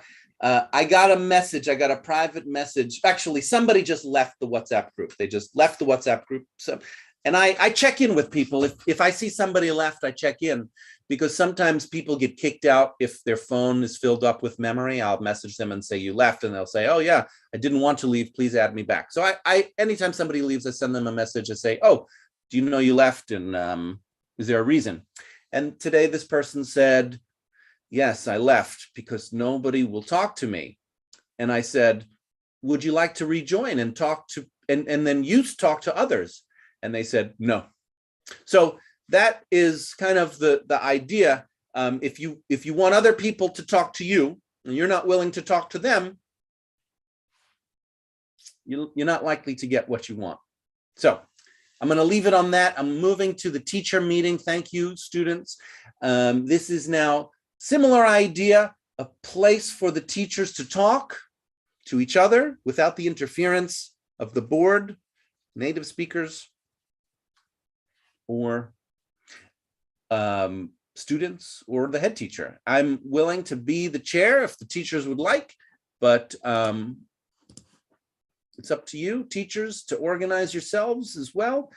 And I'd like to do, if it sounds good, the same system we did in the previous weeks, where the first 40 minutes is for teachers in this group, and then open it up to teachers in general, teachers of other subjects, and teachers in other spaces.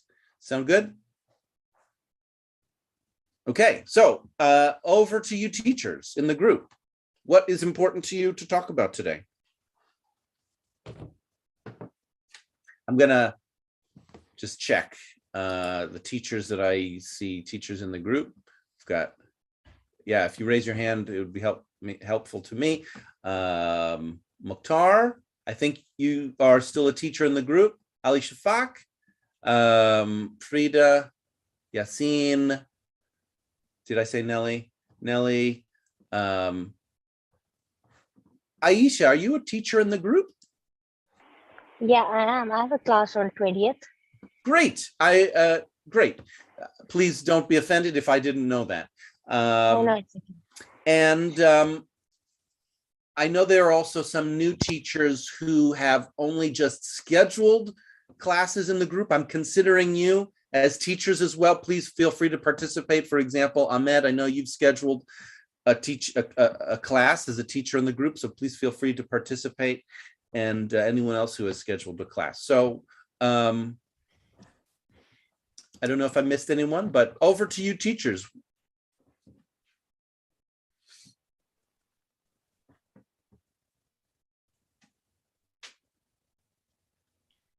What is important to you to talk This is about? Nelly from Germany. And I have completed my 5th class in the group. And yay, Nelly! Yeah. Congratulations on running the gauntlet. And well, I really wasn't satisfied with my 4th class. So I was pretty anxious about teaching the 5th class because I thought, oh, it's gonna be horrible again. And yeah, and then that's why I'm teacher. I want to know what it is to be a teacher in the group. And sometimes I get really anxious about coming here and all the chaos, and I don't know who are gonna be my students and how their days will have been, and yeah, all that. And then I thought, yeah, but I can have an influence on what I'm gonna do in the class. And I took time to let that settle in, and then I felt better. So and I really liked the 5th class I taught. What did you like about your 5th class? I liked that there were I didn't focus on beginners anymore. In the 4th class, I had put the focus on beginners, but that's not what I want to do. I mean, I see the importance, but it's not what I as a teacher want to do to contribute to this group. And I want to accommodate beginners in my class, but I really want to have people from all levels feel like they can gather in my class and take something of value away for them. So that's what I want to provide. And I think you're saying you did provide that in your 5th class, and that's why you're happy with it. Well, I put it out of the name. I didn't announce it as a beginner's class. And I also, yeah, I think I was successful with that endeavor. And also in the 5th class, there were some official roles coming in, talking about what was important to them in their role. And I also would like to do that. I would like to have a place like a water hole where the animals come all together and everyone meets everyone else, and people can talk about things that are important to them in the group spaces. That's what I want to offer to the group with my once a week 1 hour classes. And yeah, I think that happened yesterday in my 5th class, and I'm happy about it. Anyone else?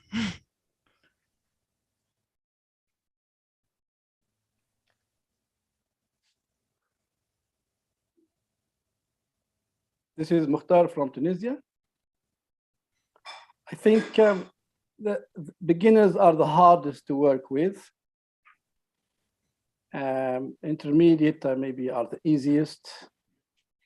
And I have a mind read in that in our group, beginners are not enjoying enough space to participate. And this is just a mind read. Would you like to check your mind read, Mukhtar? Yeah, if any beginner here with us listening, I think that beginners feel that they're not enjoying enough space in the group to practice. Am I right about that? So if you're a beginner student and you want more space in the group, please raise your hand.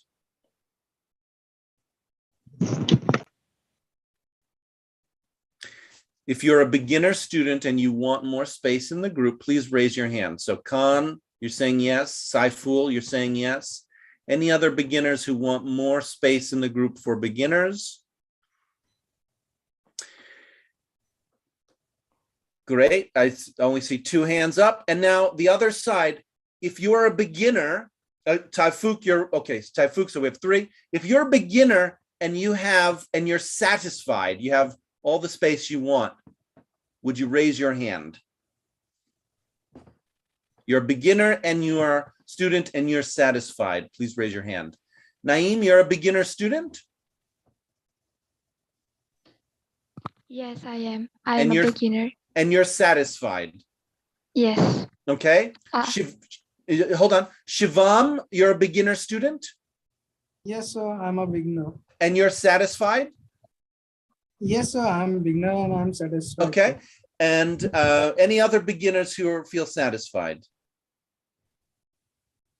Okay, so there you go. Mukhtar, you've got some people saying they're satisfied and some people saying they're not satisfied. Do you believe the group, the beginners? Yeah, that's 50-50. Uh-huh. And yeah, I think, I mean, I can accept that. Okay. Back to you, Mukhtar. Yeah, that's it. I mean, back to the group. Anyone else?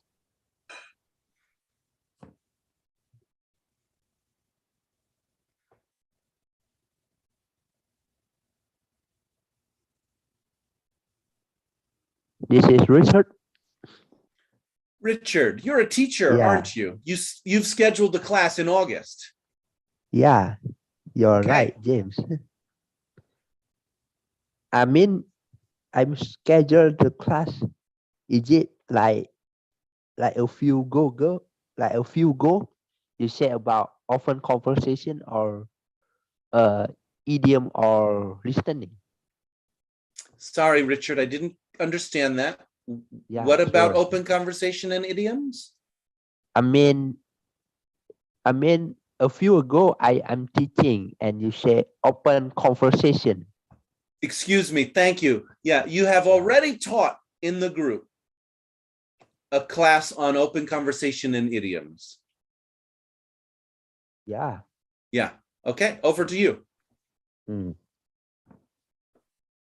Because I like idiom and open conversation to make another people improve their English, not study too much grammar.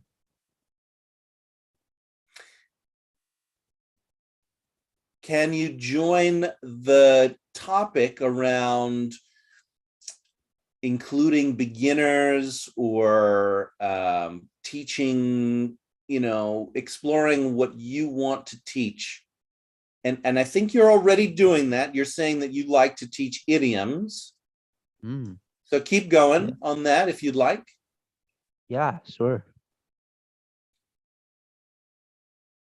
Because English is more important in speaking, an idiom and listening skill. A grammar have 1,000. We couldn't to learn until 1,000 grammar. I read in a Cambridge book they have 1,000 grammar.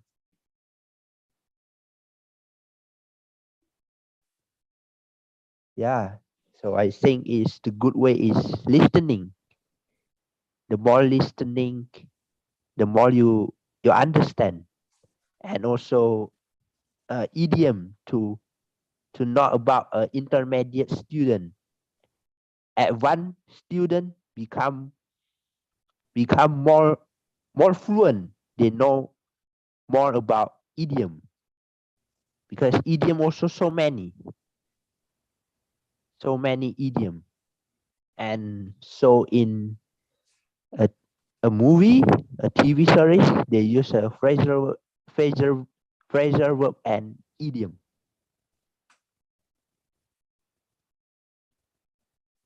Yeah, so you're getting clear, or you are clear of what you like to provide students.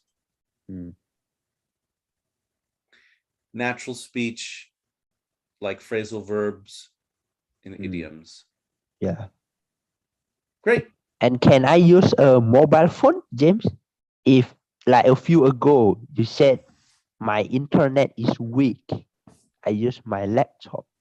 So I use my phone and I open the camera. You did? And what do you think? You did use your phone, or you want to use your phone?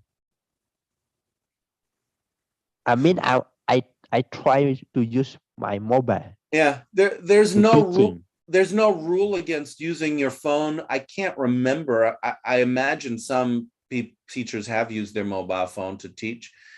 If it works for you, if it makes the internet, more stable, go ahead. Yeah.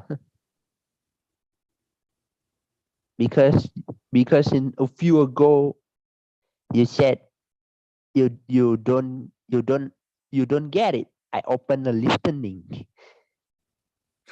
It's true. I don't get it. Yeah. As a teacher, I would be miserable teaching on a phone. Yeah. Because I couldn't expect it in here. The signal is not good. But I've done it. I have done it. I understand. Sometimes it makes sense. So go ahead, give it a try, see how it goes. Would you like to try? Because you did have difficulties. You had some serious internet difficulties in your first class. Yeah.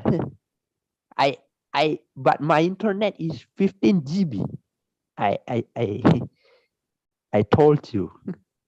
But I still have a trouble about live streaming on YouTube, teaching on a laptop. I don't know why. Yeah, well, part of the responsibility of the teacher would be to make it possible to teach their class and resolve their technical issues.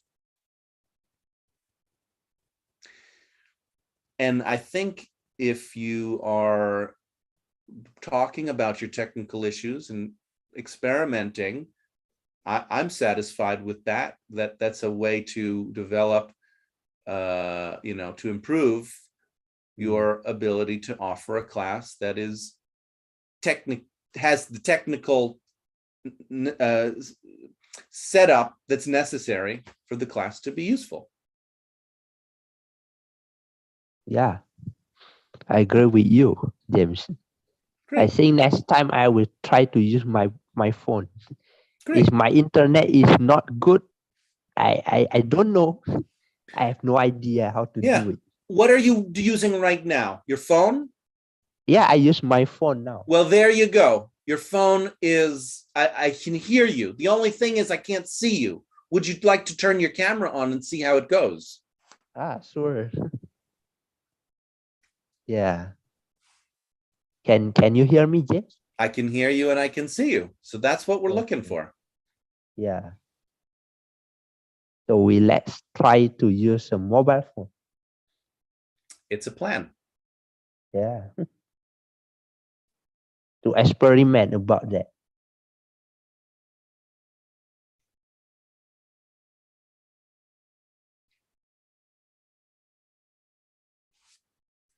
If you're done, are you done? Yeah.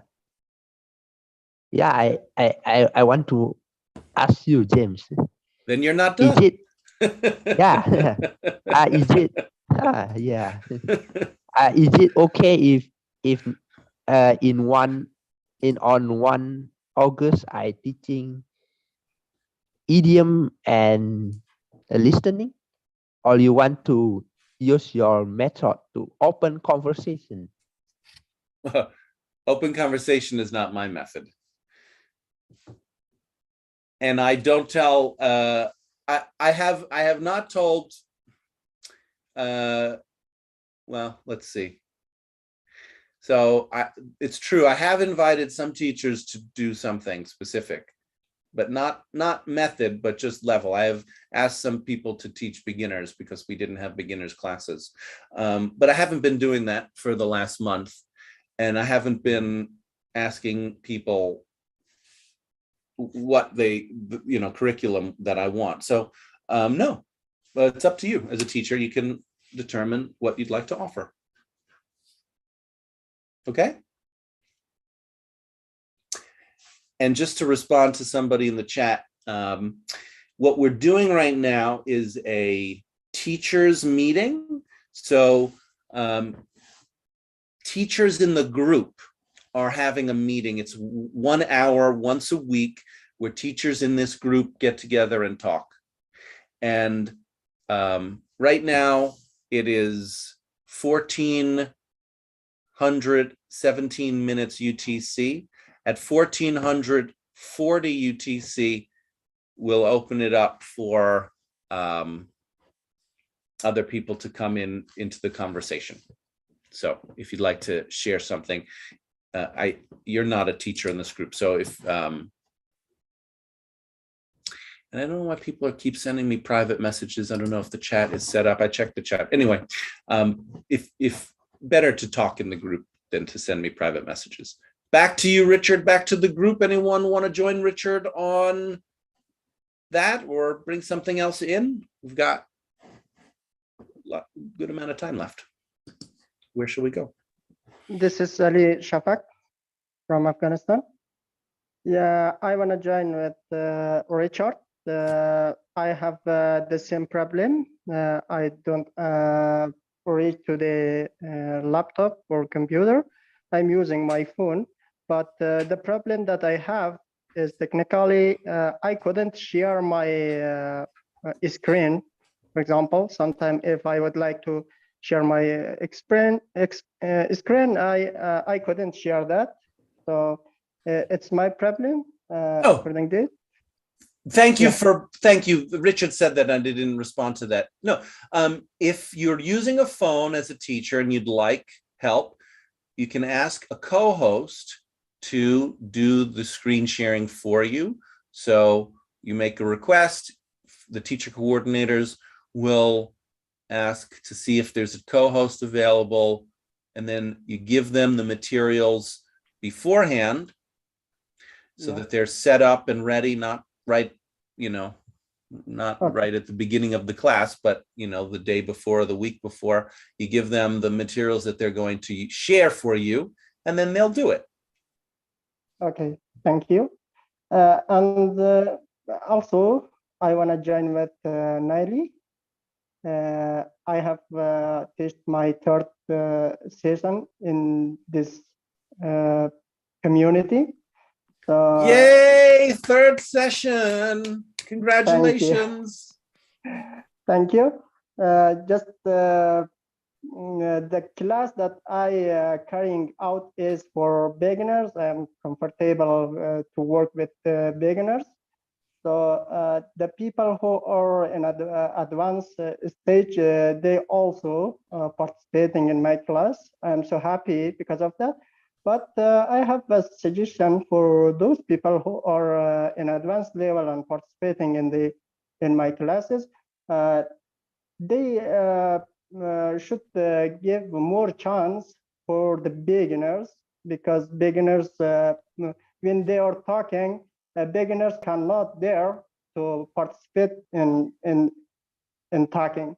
So just because of that, beginners kept silence and they Ali cannot Shafak, dare. Yeah. may I work with you on this? Okay. Yeah. So you said you're making a suggestion. Would it sounds like you'd like to learn how to manage your classroom so that when advanced students are dominating, you have a plan for how to respond. Sorry, James, you are breaking up. I couldn't catch you. Oh, it sounds like you would like to know how to deal with advanced students in your classes when you're teaching beginners? Yeah. Yes. And maybe if you've seen what I've been experimenting with, because I think it is a challenge, I've asked people to identify their level. So I'll just simply say to everyone, do you consider yourself a beginner? And did you know that this is a class for beginners? And if you're an advanced student and you're participating here in the beginners class, do you know why you're doing it? It takes a little bit of skill because the advanced students can be pushy, very pushy. Yes. And so it does take a little bit of negotiation skill, or kind of, I think it's not even a negotiation skill, but it is what I imagine might be the most helpful is for you to get clear about what you want in your classroom. So if you know that you don't want advanced students to be talking, then it's easy to say to them, you're an advanced student, I don't want advanced students talking. Zip it. I want them to talk, but yeah. Well, see, that's the problem. You don't know what you want. If you want them to talk, now I have a reason. I don't want to hear you because I don't want to hear you because if it's in the middle like that, you're going to generate the problem that you don't want.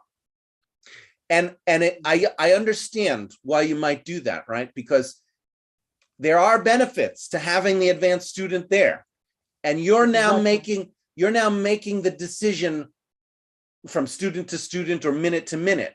So that lets in a lot of chaos. That you're basically saying, maybe come in, maybe don't, maybe come in, maybe don't. And you're going to get the chaos that you asked for. Okay. It sounds, and you already are. You're getting the chaos that you asked for. You're saying, come in sometimes, and that's ambiguous. They don't know, and they're trying to figure it out, and you're trying to figure it out. The suggestion to them is not going to work in that case if you, from moment to moment, don't know what you want from them. If you can get clear about what you want from moment to moment, it won't be a problem. One moment, somebody, an advanced student is talking, and then the next moment you say, you're advanced student, you're talking too much. I want to move on to a beginner student. But expect some pushback. If that's the approach you're going to take. So. Okay. Would you tell me what I said, what you heard me say? Yeah, you say, Jim, that I should decide to who participate in my class, and I should manage my class, and I should be clear about this. If I want to be to participate advanced students, I should be clear. If I don't want to participate advanced students, also I should be clear about this. And I never say should, because there are advantages to not doing all of those things. I'm not telling you you should do those things. I'm saying if you don't know what you want from the students, then they won't know either. And that will have a different result than you knowing what you want from the students and from the class. You might want that different result. Absolutely. It can be an influx of creativity, energy, dynamism, and surprise to just go there and say, let's just find out what the hell is going to happen. But just be prepared for a surprise. Back to you, Ali Shafak, back to the group. Thank you. Thank you. Anybody else? I got your point, James. Thank you. This is Mukhtar from Tunisia. May I share a tip with my fellow teachers? Who are you asking, Mukhtar? I'm asking the chair of the. Oh, go ahead. Yeah, right. I guess, I advise my fellow teachers to work on, we should work on our, as teachers, we should work on our images. If you have worries, keep your worries to yourself. Show your students that you are controlling your lesson, that you know what you're doing, that you know where you're heading. And that's why I want to relate to using mobile phones or laptops. If you think that that you're really skilled at using your mobile phone, then use it.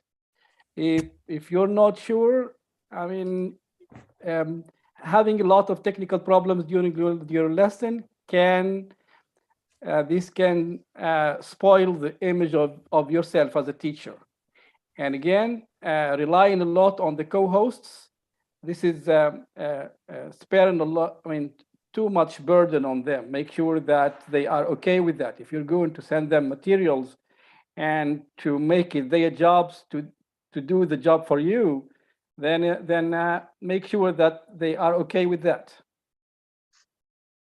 Back to the group.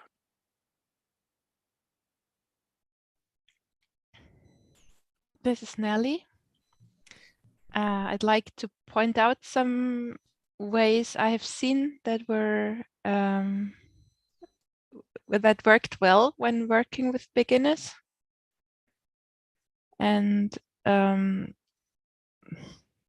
yeah, if I have advanced students, and I'm an advanced student myself, it was really difficult when I first joined this group or the predecessor groups. It was hard for me to talk with beginners in a way to find simple words, create short sentences. So that was my first learning objective in becoming an English teacher, was to be able to speak to someone with less knowledge of the language. And it's a really a skill you have to learn as an advanced student. And if you can motivate your advanced students who join a beginner class that they want to learn this skill, then it's easy. It's going to be easier for the beginners to, for both. It's going to be more fun for both sides, the advanced students and the beginner students, I think. Anyone else? This is Ahmed. So that's consider the first time I joined the teacher meeting. I don't know if I consider myself as a teacher or not, because I feeling with some anxiety. Maybe 4 months ago I considered as a beginner, and now I'm working as a teacher. I don't know. So I plan to create it for myself the event on the Facebook page, focusing on the grammar. Focusing on the mixed level. So that's considered the first class. I don't know if that's considered be successful or not. So that's my side. But I wanted to sharing something about the teacher. If you have the problem in the internet or can't share your screen, just send the technical team the file and the document. The technical team can help those teacher those consider have the technical internet. So that's my side. Thank you. This is Rahma. Am I audible enough? Loud and clear, Rama. Yes. All right, thank you. I would love to join Ali Shafiq, but with a different opinion, I would say. If I'm having participants, I love to call them participants, I'm sorry, learners, if I'm having learners or students of different levels, let's say beginners and intermediates,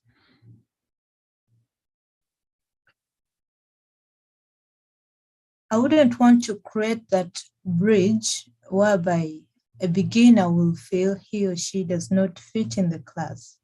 All right. So what I'm going to do is I'll be a little bit soft on the beginner and quite strict or hardened on the intermediate student. Why do I do this? I'm giving this beginner a feel to be comfortable in the class, and I'm showing the intermediate that he or she is fine to join, but has to understand that we have beginners here. I'm also giving a feel to beginner or both of them the sense of confidence, all right? At the same time, I'm trying to engage both of them to follow and enjoy the class. Should I have still beginners and intermediates that the beginners aren't willing to participate? So what I'm going to do is pick on them. I already know that I say any teacher knows students. You understand the class you're holding. You know the students. You know that this is an active or participant or student, and this one isn't, or she could be, but she wants that call. So what I will do is I'll pick on them and give them the opportunity to talk. All right. Yeah, I think that's all. Anyone else?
Oh, this is Rahma again. Just to add some icing to the cake, I would say with having a beginner's class and intermediate students all together isn't in any way a problem. It can be manageable, and it's giving an opportunity for this beginner to have the feel of fitting, I would say. That's how you're gonna learn. He or she is going to challenge himself. It could be with new words. It could be with having conversations maybe in the later date. So she doesn't feel subjected to the fact that, oh, I'm just a beginner. So at the end of the day, we want this sense of engagement. We are pushing away the segregation. But that also, the teacher, you as a teacher, you must take up that responsibility, understand the students. And I think at the end of the day, you're able to yield good results. Thank you. Anyone else?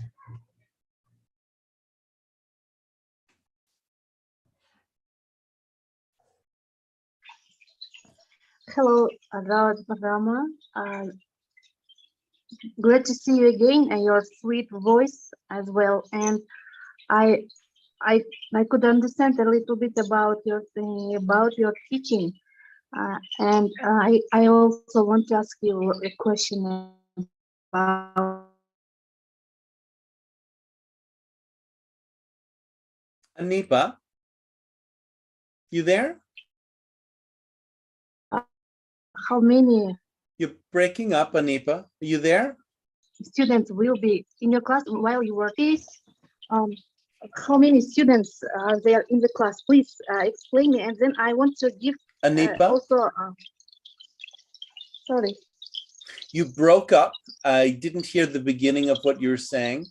And I just wanted to say, can you hold your question for 3 minutes? And then we're going to open it to the group. Right now, we're just doing teachers in the group. And then in 3 minutes, it'll be open. Can you just hold it a little bit longer, Anipa? Okay, sorry. Okay.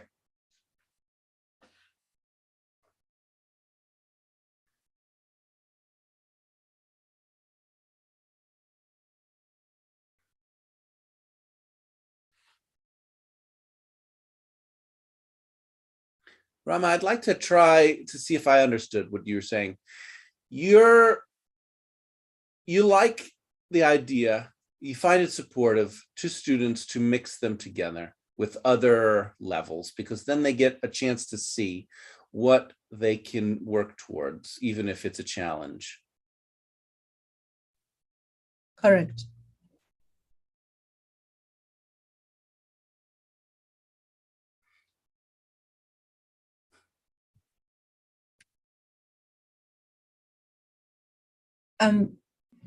May I, Rahma? Yeah. I think at the end of the day in life, we are having these classes for just an hour, right? It makes more sense for an individual to challenge him or herself at further stages. Let's say I'm a teacher, I do not know everything, all right? It is going to force me to look into the group. Who's the wise man here? I'll stick around the wise man. Why? Because I want to learn more from him. I don't want to get that feel that, oh, he's a wise man, so I cannot keep in his company. So I'm plucking leaves, it's a tree, so I'm plucking the leaves. In as much as I know that he's the wise man, I'm challenging myself. I'm breaking the cycle, of, oh, fine, I know he is better than me. Yes, he is, but if I keep, plucking leaves from him, I'm learning. So that's the sense I want the beginners to have.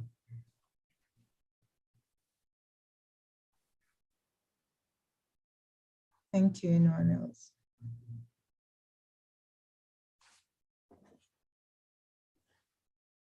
So now we will open it up to the whole group. So other teachers and other people, students and whatnot, if you'd like to join in the conversation, go ahead. I don't know, Anipa, if you'd still like to ask your question or other people want to talk.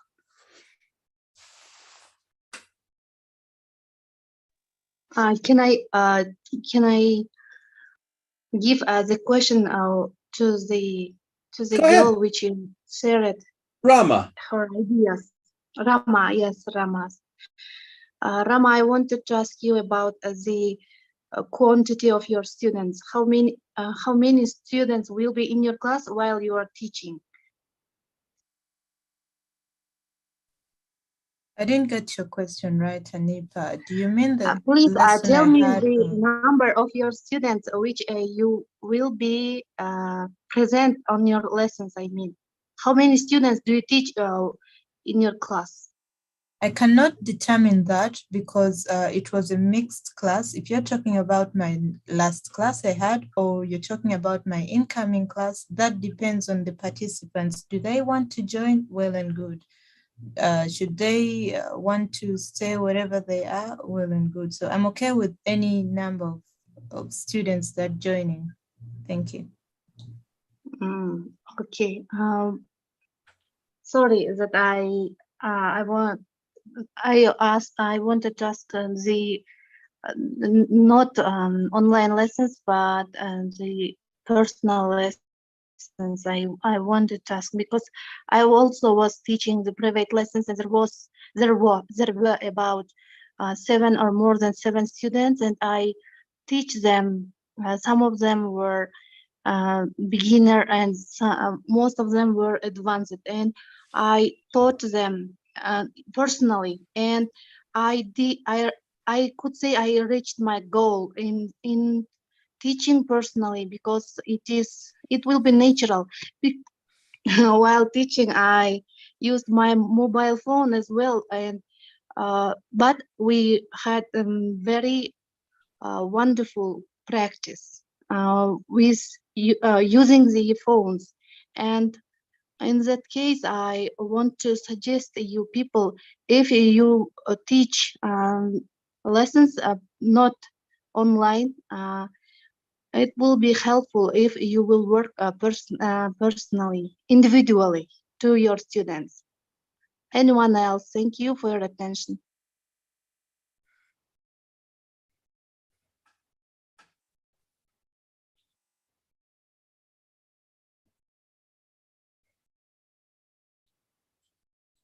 Anipa, I think I got your question right.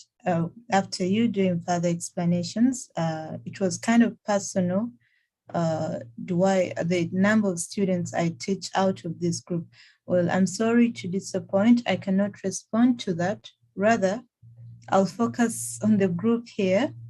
Yeah, I can only give you an answer to this number of students I teach here, or those that are present. Yeah, but aside from that, I'm sorry, I cannot respond. Thank you. Anyone else?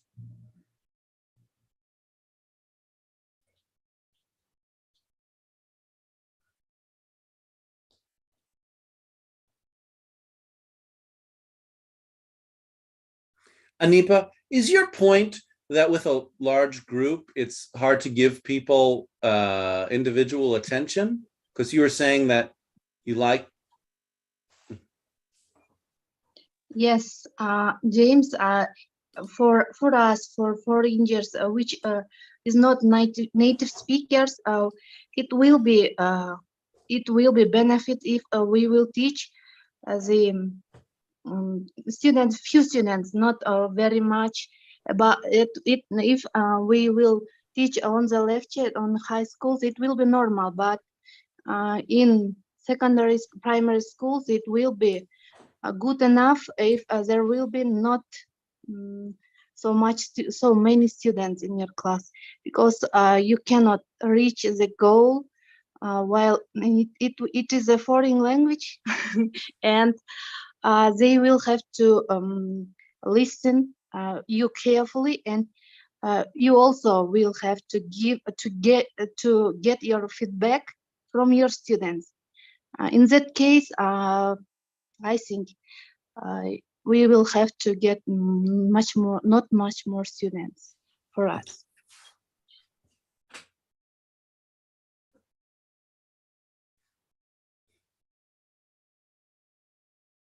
Say anyone else again, Anipa? Thank you for your attention, and anyone else.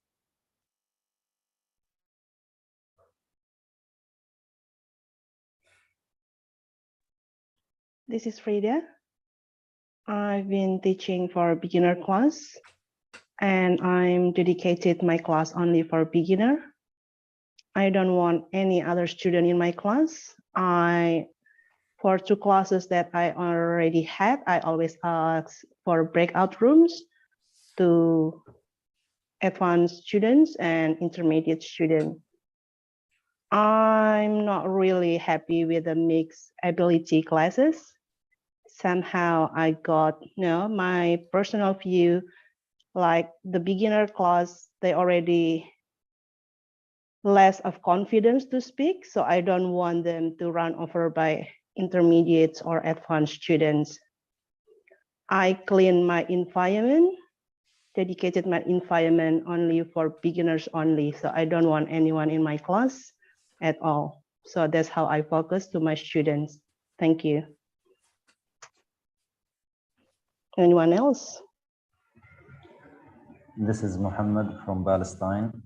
Frida, you've said that you like only beginners in your class, and when there are some intermediate or advanced students, you let them go to a breakout room because you feel more comfortable with only beginners.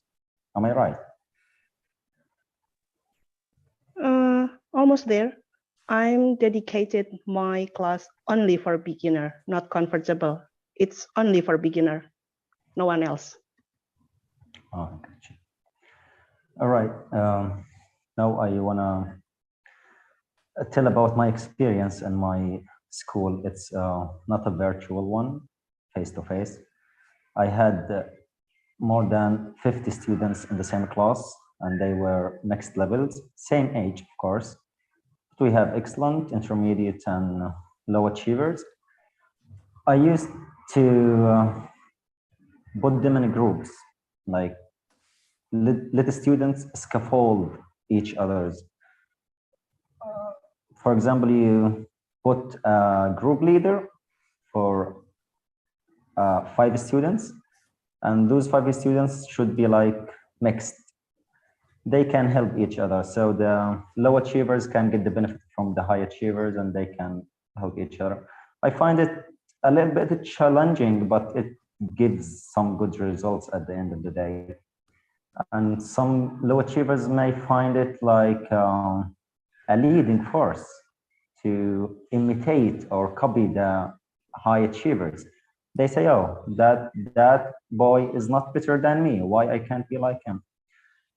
And you can apply it in virtual classes at the same time. Yeah, you can just give it a mixed level. Then beginners can watch advanced students and learn from their colleagues by watching, by listening. Anyone else? Yes, Muhammad, it is also a very good idea that beginners watching the advanced will be improve themselves, and it will happen automatically. Very good idea. Thank you.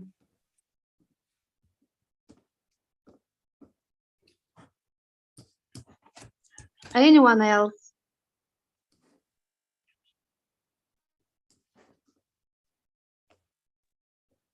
This is Richard. I agree with you, Muhammad.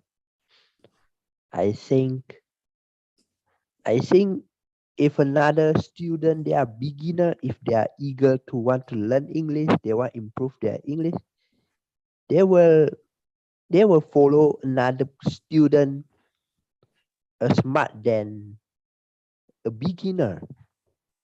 They will follow an advanced level. They will follow how they speak, how they speak, intonation and stress word and stress word. And then the beginner level it will be improved to intermediate. Yeah. And also I want to thank you for Ahmed. If I have a trouble, so I send you on a Discord, a PDF or WhatsApp, Ahmed.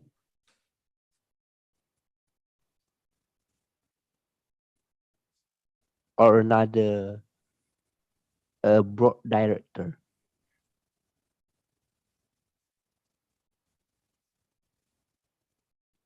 Yeah, just let us know if you'd like to co-host with your materials. Yeah, sure, James. Maybe I will send to you or another co-host. Sure. Yeah. Thank you, James. Anyone else?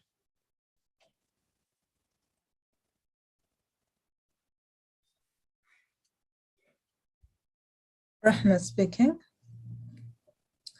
I would still love to point of point at the fact of students being comfortable. I find it very disturbing when a person, let's say for a month, you're very comfortable where you are. You're in the beginner's class and you sit comfortably that you do not want to perhaps mingle with other people. So I'm all up for beginners or intermediates or the advanced students joining hands rather than letting, or let's say the beginners being very comfortable where they are. So when I have these different sects, it is challenging on, it is pulling them out of their comfort zone. They can be able to express themselves.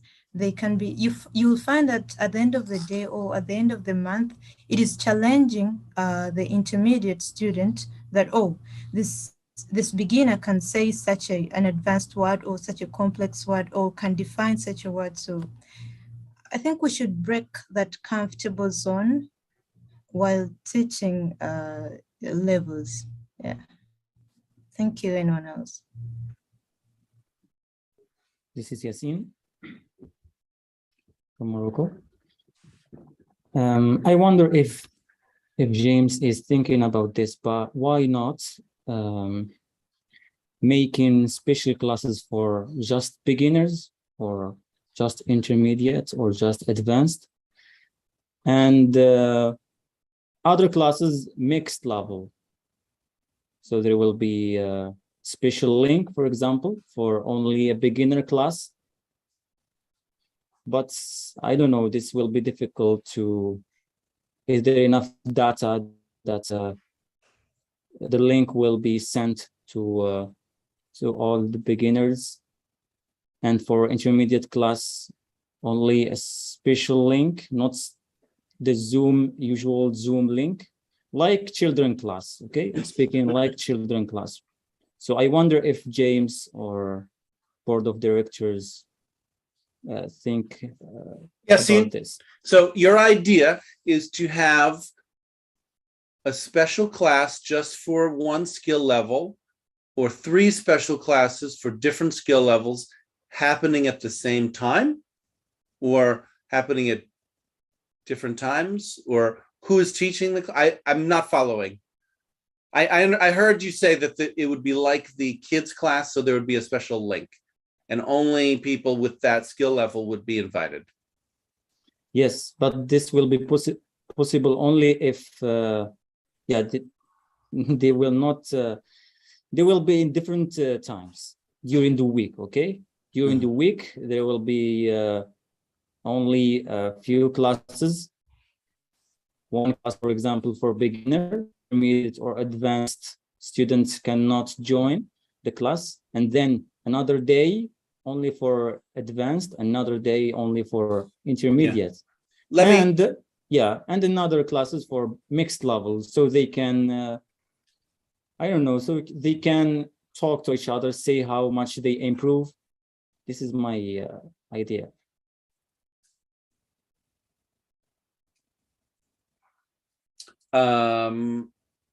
No, I'm not thinking of doing that. I am satisfied with the way that I do levels currently. For example, the next hour is going to be intermediate, and I like opening up the possibility that there are other people there. Even teachers sometimes like to come and watch. So I like just saying, yeah, if you'd like to be there. And I really like how it's working to identify the people's by level when they start to participate. So if I have a class like the next class is going to be for intermediates, when they start, first time they speak in the group, I check with them. Oh, do you consider yourself an intermediate? It doesn't take long. And then it's even if I just do it once, then the whole class understands what's going on. So it's not, doesn't have to be too much. I find that to be, yeah, thanks. I know there's 4 minutes left. I wanted to say one more thing about that, which is that I do have an idea of creating a class that is limited to certain people, but it's not based on level, or it's based on level, but it's based on more than just level. It's based on commitment.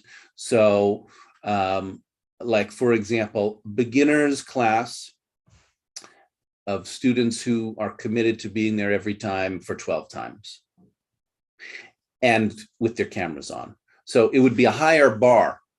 It would kind of be like fewer participants, maybe it'd just be 12 people in the class, but to participate, there's a higher bar. You need to attend every class, you need to have your camera on.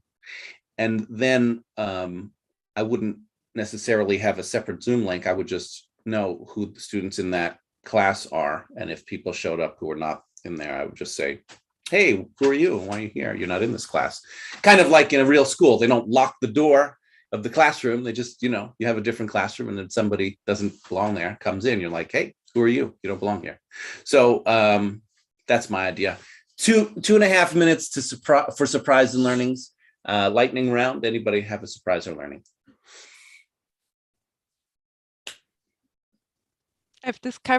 Nelly, I've discovered how much I want to disagree each time somebody says something.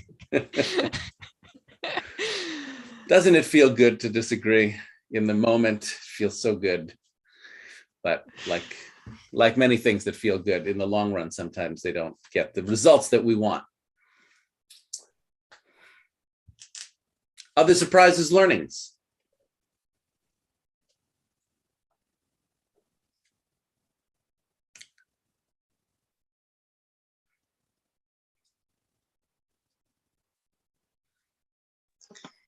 This is Claudette from Mexico. My surprise is that I see a lot of improvement and joining a lot of teachers here, and so happy to be here and forming part of this. Back to the group. Other surprises, learnings. Oh, let me check with you, Claudette. With the satisfaction, you can see what's something you did so that you made it possible to be satisfied. What did you do to get the satisfaction that you're having? Listening to the teachers and satisfy me, because they have a lot of disagreement, and I could see that they have different points of view about the teachers because they don't know how to manage about the groups, and then finally they agree with that. So in one way or the other, that's what I feel like satisfying me to listen to teachers, because teachers, we are so selfish sometimes, and so protecting our way to teach, and sometimes we can modify that part, and that's not easy. So the thing that you did to be satisfied is you allowed yourself to listen to teachers disagree. Yeah. And finally they agree with that. Yeah. Great. Mm-hmm. Let's leave it on that note. Thank you, everyone. 1 minute. Mm-hmm. No, we're done. I don't know what you mean by 1 minute. Anyway, this meeting is finished, and now I'm moving to an intermediate grammar class. So if you're gonna leave, goodbye. Nice having you. And if you're here for intermediate grammar, bye, James. Stick around. Bye. Bye, everyone. Bye, Thank teachers. you. Claudette. If you're Thank leaving, you. bye-bye. Bye-bye. Okay.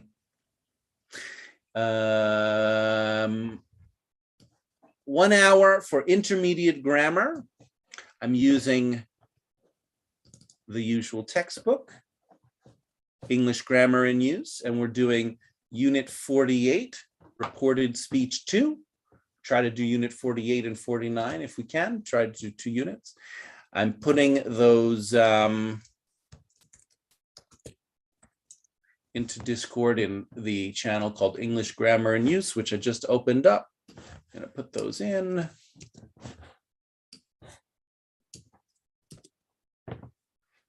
And I'm sharing my screen.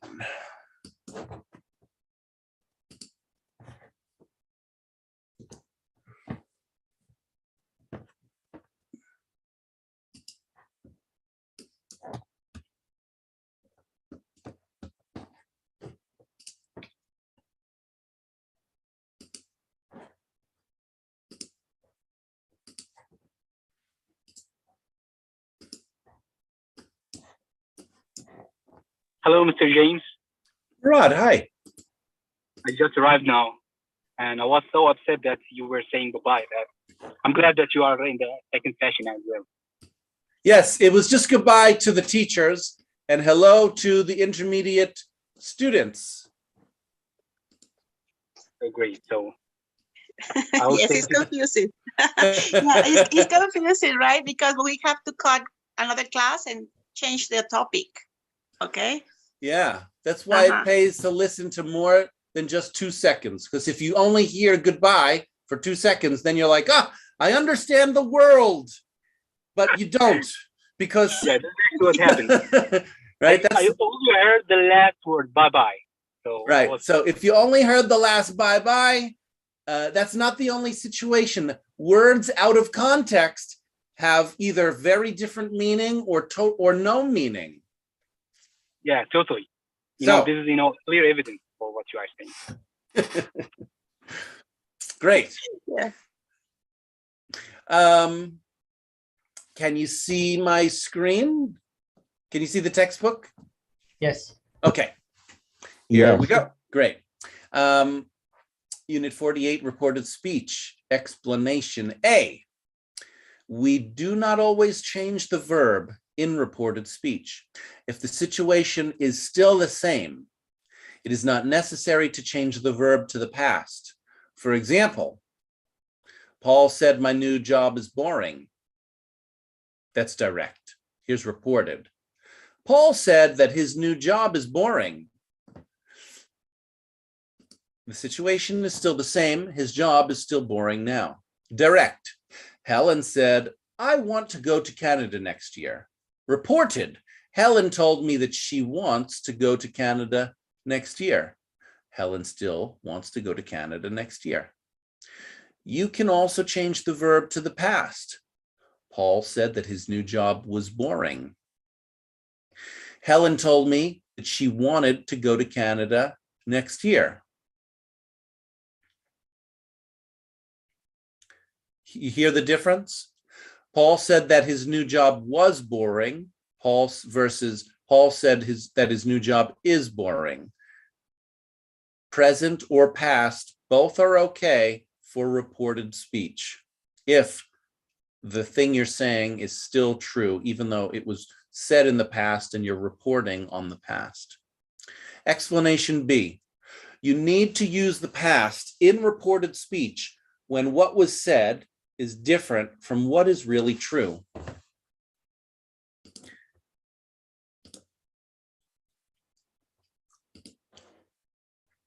For example, Rachel says, Joe is in the hospital.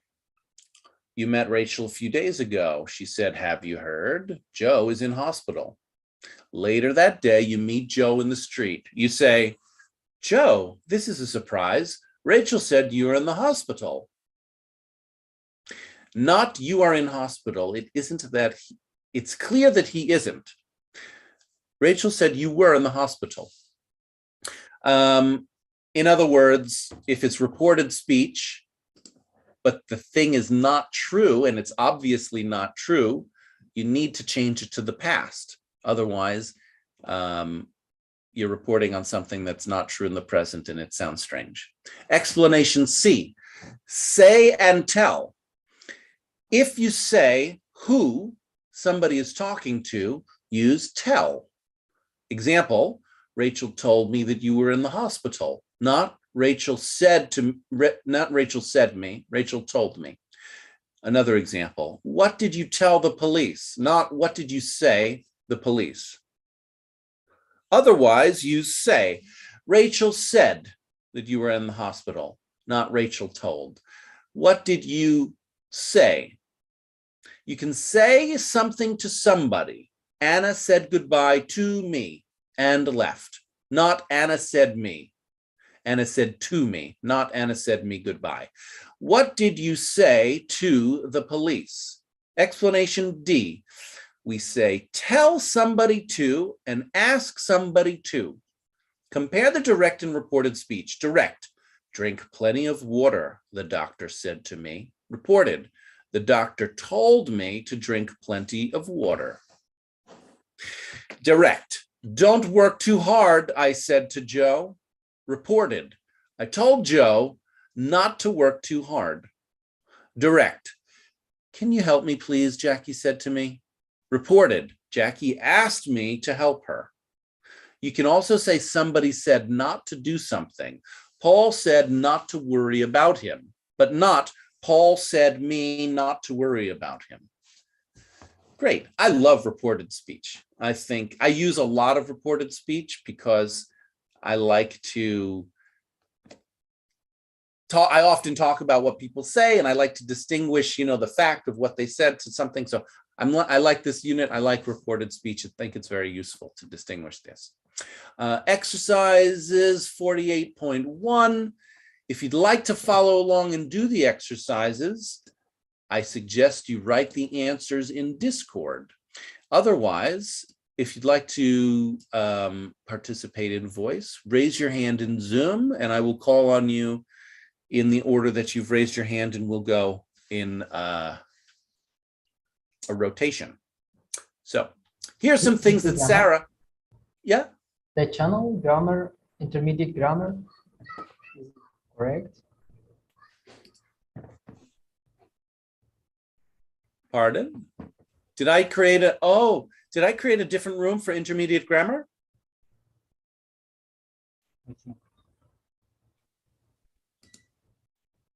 Intermediate room and intermediate grammar.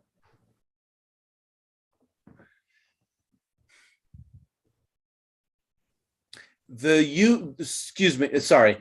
channel I'm using is called English Grammar in Use. I'm tagging you there now, Ahmed. It's English Grammar in Use. Okay, got it. Thank you. Okay.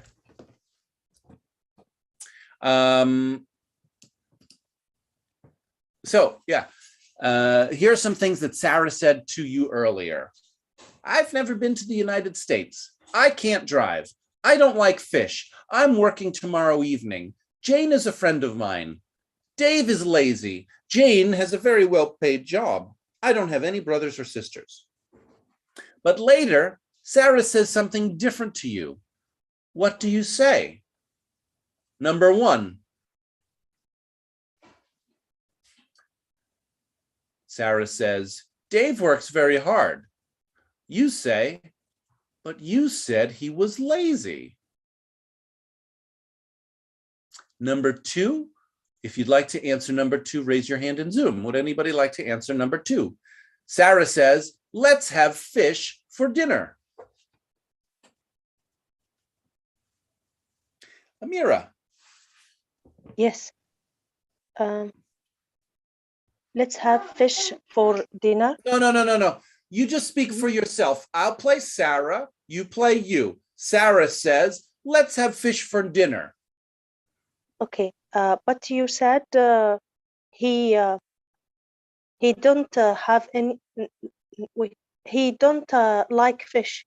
He didn't like fish. No, close. Remember, Sarah is a woman, so not he. Yes, she. Yes. I guess. But you're not talking in the third person. You're actually talking directly to Sarah. So try again. Sarah says, let's have fish for dinner. I'm Sarah. Talk to me. Let's have fish for dinner. But you said she didn't like fish. No, there's no she. It's you, because I'm Sarah. So you'd say, but you said you don't like fish. Yes, but you said you don't like fish. Yes. Thank you. Now, you can see that this unit is very useful for our class, right? Because we do, with the summarizing, we do a lot of reported speech or reflected speech where we would say, you said blah, blah, blah. So good thing to learn. Number 3, Richard, Sarah said, I'm Sarah. I'm going to buy a car. But you said, you You can drive. Great. But you said you thank can't you. drive. Number 4. Only people that have their hands up are Amira and Richard. So I'm going to go back and forth on them. If you want to participate, go ahead and raise your hand. Number 4, Amira. Jane is always short of money. I'm Sarah, and I say Jane is always short of money. Okay. You said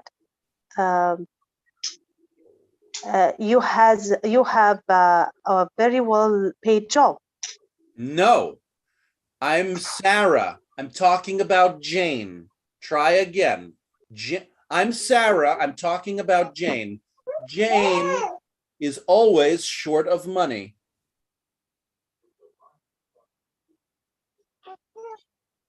But you said he, okay? He has a very well paid job. Closer. Jane is a woman's name, so it's not he, it's she. Try again. Try again. I'm Sarah. Jane is always short of money. But you said she has a very well paid job. Yes, great. But you said she has a very well paid job. Number 5, Anipa from Kyrgyzstan. My sister lives in Paris. But you said that your sister lives in Moscow. No, you have to look at the textbook. There's things that Sarah said, and Sarah did not say her sister lives in Moscow. What did Sarah say about her sister? Okay. But you said that your sister lives in Moscow. No, where I don't know where you get that idea. You have to look at the textbook. It tells you what Sarah said, and she did not say that her sister lives in Moscow. Why? I don't know where you got that idea. United States. Okay.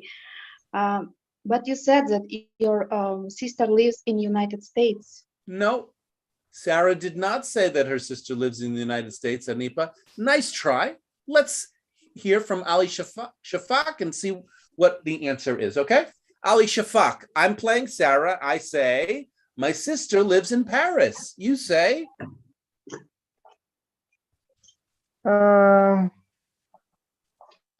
But you said my sister. No. No, try again. Okay. My sister lives in Paris. No. I couldn't find that. Okay, well, this is good. It's good that we're learning this. I'm very happy. This is very useful. So, Ali Shafak, give it another try. What did Sarah say? Do you see Sarah? Sarah has a blue shirt, and there's speech bubbles coming out of Sarah. Yeah. Did you read everything that Sarah said? Yeah, I'm looking at Sarah's saying, but I couldn't find the answer of this question. Okay. Take it easy. Take it easy. Let's take some more time. Here, I'm gonna read what Sarah said. Okay, I'm Sarah. I've never been to the United States. I can't drive. I'm working tomorrow evening. I don't like fish. Jane is a friend of mine. I don't have any brothers or sisters. Jane has a very well-paid job. Dave is lazy. Now, what did I say about my sister? Give Ali Shafak a chance.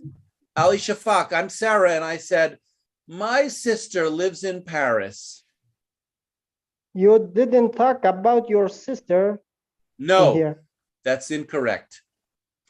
Go ahead, Ahmed, give it a try. My sister lives in Paris. But you said... Hold on a second. I'm muting you, Anipa. Go ahead, Ahmed. Yes. But you said you hadn't any brother or sister. Yeah. You said you don't have any brothers or sisters. Oh, yeah. There was a So very simple point. So easy that we can't do it. And that's many times that's the case. Next, 6. I think New York is a great place. Amira? Excuse me, Rafi? Yeah, but you said you've never been to the United States. Great. I think New York is a great place, but you said you've never been to the United States. Number 7. Let's go out tomorrow evening. I'm going to go to Wissal. Wissal? Yeah, but you said that I'm working tomorrow evening. No, close. Try again. Here, listen, I'm Sarah. Let's go out tomorrow evening. But you said you was working. You were working. Yeah, you said you were working tomorrow evening. You can also say, but you said you are working tomorrow evening. We use the present. We can use the present in the reported speech or in the past tense. Yes, you can use it to, as long as it's still possibly true, you can use the past tense or the present tense to report on the past. Yeah. Great. Okay. You said you were working tomorrow evening. You said you're working tomorrow evening. Amira, 8. I've never spoken to Jane. But you said she is a friend of mine. Close, but this is a little, they threw you a curveball. Who is she a friend of? Friend of her. Yeah, Yes? try again. I'm Okay. Sarah. I've never spoken to Jane. But you said she is a friend of hers. No, Hers. no, not hers, not mine. Think about it. You gotta do the connection correctly. Who is Jane a friend of?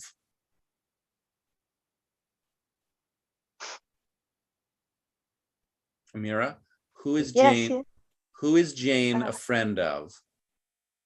Friend of yours? Say the name. Who is Jane a friend of? Sarah. Yeah. You know who's Sarah? I'm Sarah. Yeah. Yeah. Yours. So I've try again. I've never spoken to Jane. But you said she is a friend of yours. Yes. Yeah. That's it. Okay, thank you. Good. 48.2, complete the sentences with say or tell in the correct form. Use only one word each time. Anna said goodbye to me and left. 2. Ali Shafak.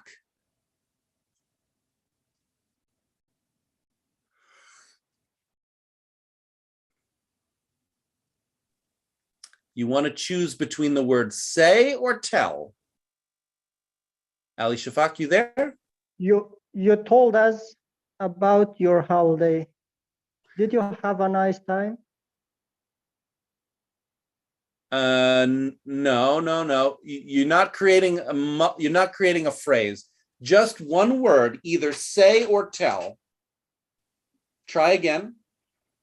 Anna tell us. Anna said us about your holiday. No. Number two. Number 2. I'm trying this one. You want to pick one word. Either pick the word say or pick the word tell. Oh yeah. Tell us about your holiday. Did you have a nice time? Good. Tell us about your holiday. Did you have a nice time? Number 3, Ahmed. Yes. Don't just stand here. Say something. Yeah, don't just stand there. Say something. Yes. Rafi, 4. I wonder where Sue is. She said she would be there at 8 o'clock. Great. I wonder where Sue is. She said she would be here at 8 o'clock. Samika, 5. Okay, sir. Don't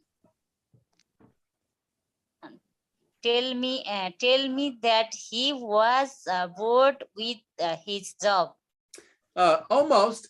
You need to change the tense of the verb. So Dan, in the past tense, what's it in the past tense? Dan told me that he was bored with his job. That's right. Dan told me that he was bored with his job because he was is in the past.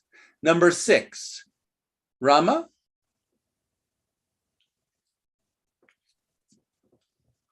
The doctor, could you please zoom a bit?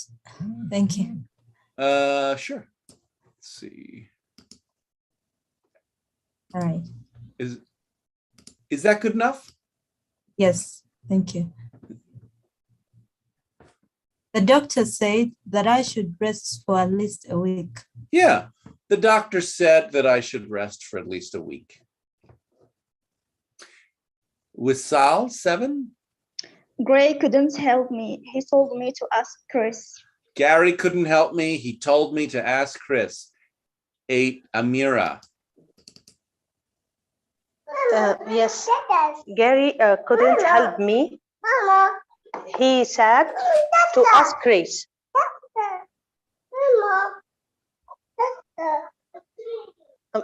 Yes. Yes, exactly. He said to ask Chris. He told me to ask Chris. He said to ask Chris.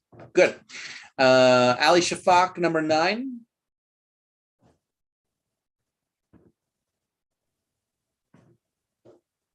Don't say anybody what I told.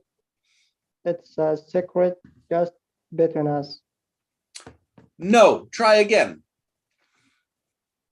Don't tell anybody what I said. It's a secret just between us. Yes. Don't tell anybody what I said. It's a secret just between us. And Ahmed, 10. Did Cat say, sorry, did Cat told you what's happened? No, she didn't say anything to me. Did Kate tell, not told, did Kate tell you what happened? But we have didn't hear. She didn't. That's mean is past. It's true. Maybe somebody else can explain why the answer is tell. It's definite. The answer is definitely tell. Did Kate tell you what happened? Does anybody know why the answer? Yeah, go ahead. Yeah, because we couldn't use 2 tense and when one verb in here, because we used already did in here, but we cannot change the form of the verb also in past. Only one verb can be in the past tense, is what you're saying. Yeah, only great. one verb can be in the past. Okay, I have a better idea, Claudette, here. Yeah. Okay, because we have the modal auxiliary, did, and when you ask questions in the past, you have to set the verb in the simple base form. Now, that's a little bit of a complicated way to say it. I can't follow you. Do you want to try again? Maybe Ahmed is giving the thumbs up. He understands. I don't understand what you're saying. We have the auxiliary verb like did. You cannot put the number in the past, just till, not told, because we have did Kate. Yeah. Yes. Every It's time that you verb. have the moral I get auxiliary it. in the past, did or didn't, you have to put the verb in the basic form. What is the basic form? The first Yeah. column of the verbs. Yeah, great. So I think that's a different way of saying what Ali Shafak said, right? You can't have two verbs in the past tense. It doesn't matter if it's an auxiliary verb or not, right? Okay. Yeah. Maybe. Yeah. Okay, good. So just once again, did Kate tell you what happened? No, she didn't say anything to me. Exercise 48.3, the following sentences are direct speech. Don't wait for me if I'm late. Mind your own business. Please slow down. Can you open your bag, please? Don't worry, Sue. Hurry up. Will you marry me? Do you think you could give me a hand, Tom? Now choose one of those to complete each of the sentences below and use reported speech. Number 1, Will was taking a long time to get ready, so I told him to hurry up. Number 2, who are we up to? Let's go with Amira. Number 2. Sarah was driving too fast, so I asked it.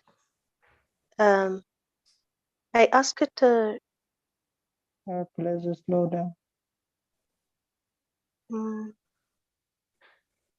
I'm research about.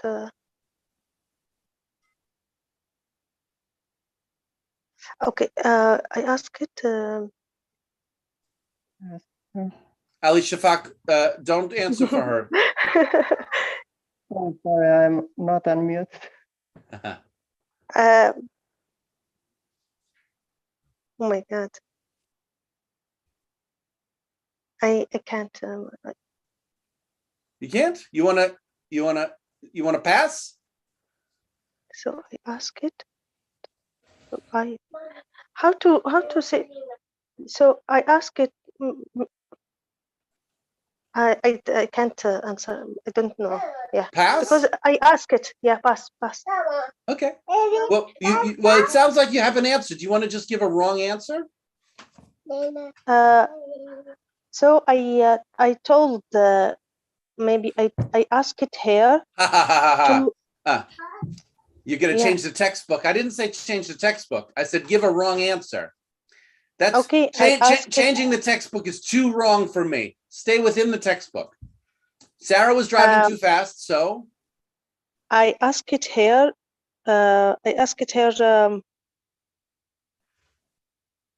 Please slow down.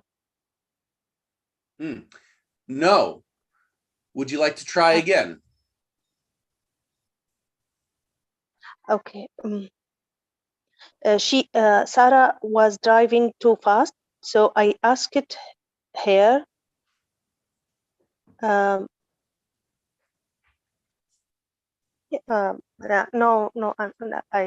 Okay. I know. Okay, yeah. Ali Shafak. Yeah. Sarah was driving too fast, so I asked, please slow down. No, I think that's what Amira said. No, Amira was adding her, but I didn't use her. Oh, I see. Asked her, please slow down. Asked, please slow down. Got it. Yeah. Both are wrong. Ahmed? Actually, I prepare myself in the 3 sentences, but I can try. So Sarah was driving too fast, so I asked it here, don't wait for me if I am late.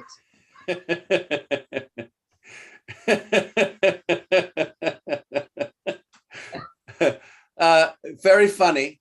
Don't wait for me if I'm late is not a question. It's a command. I'm telling you, do this, don't do this. So you don't use the word ask.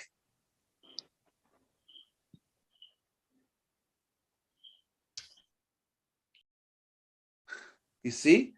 Don't wait for me if I'm late. Is that a question? No, there's no question mark there. So you wouldn't say that I asked a question.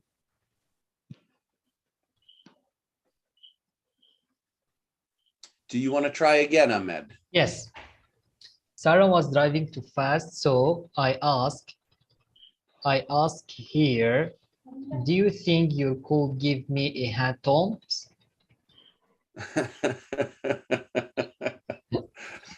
Fast. Okay. I'll just answer. It's just two. Sarah was driving too fast, so I asked her to please slow down. I But we asked don't her. have in text. Huh? We don't have to her I don't. in text.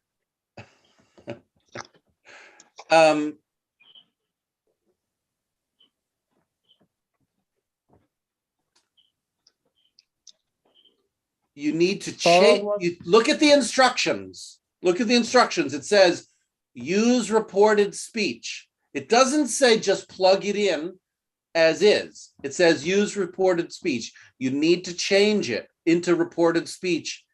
So it's going to be asked her to please slow down. The her to is the reported speech. Yeah. Look at explanation D. This is what it's practicing. We say ask somebody to, ask her to, ask them to. That's the reported speech that you're inserting.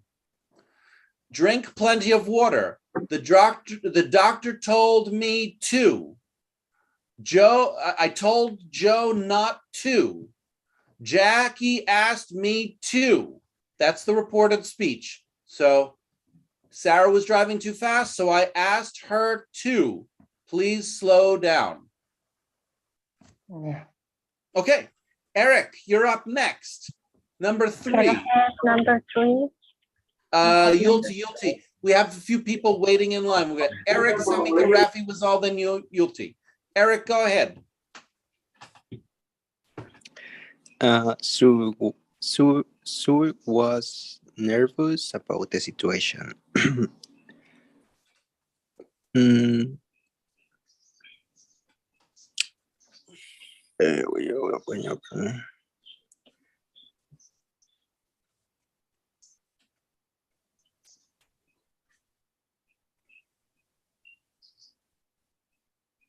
Okay, I told her, don't worry, Sue.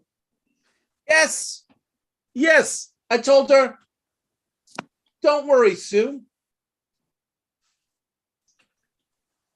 Sue was nervous about the situation.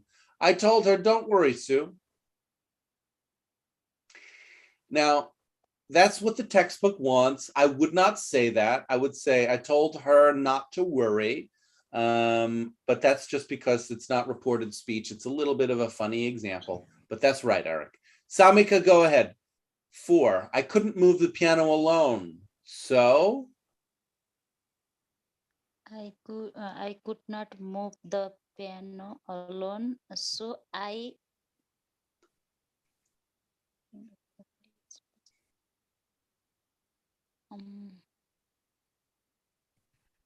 wait. Pianos. I change to this one. Don't wait for me. No. Do you think you could give me hand?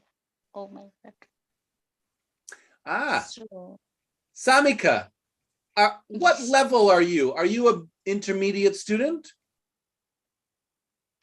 I don't know. Are you a beginner or are you an intermediate student? Beginner, I think. Yeah, you're a beginner. This is a little too hard for you. It's a little too hard. Oh, you're almost there. You're almost there. I'm going to say, hold on, just listen for now, okay, Samika? Okay. Great. Rafi? Okay, I'll try. I couldn't move the piano alone, so I asked Tom if he could give me a hand. That's fine, I think you want to try to use it so you're quoting exactly what the person said. You're changing what they said, so that's not reported speech. Not exactly. And so what you said is fine, it's natural, I would say that. But try it with exactly with the reported speech. How would you quote them so that you're saying exactly what they said? Try again, Rafi. I couldn't move the fan. Yeah, wait.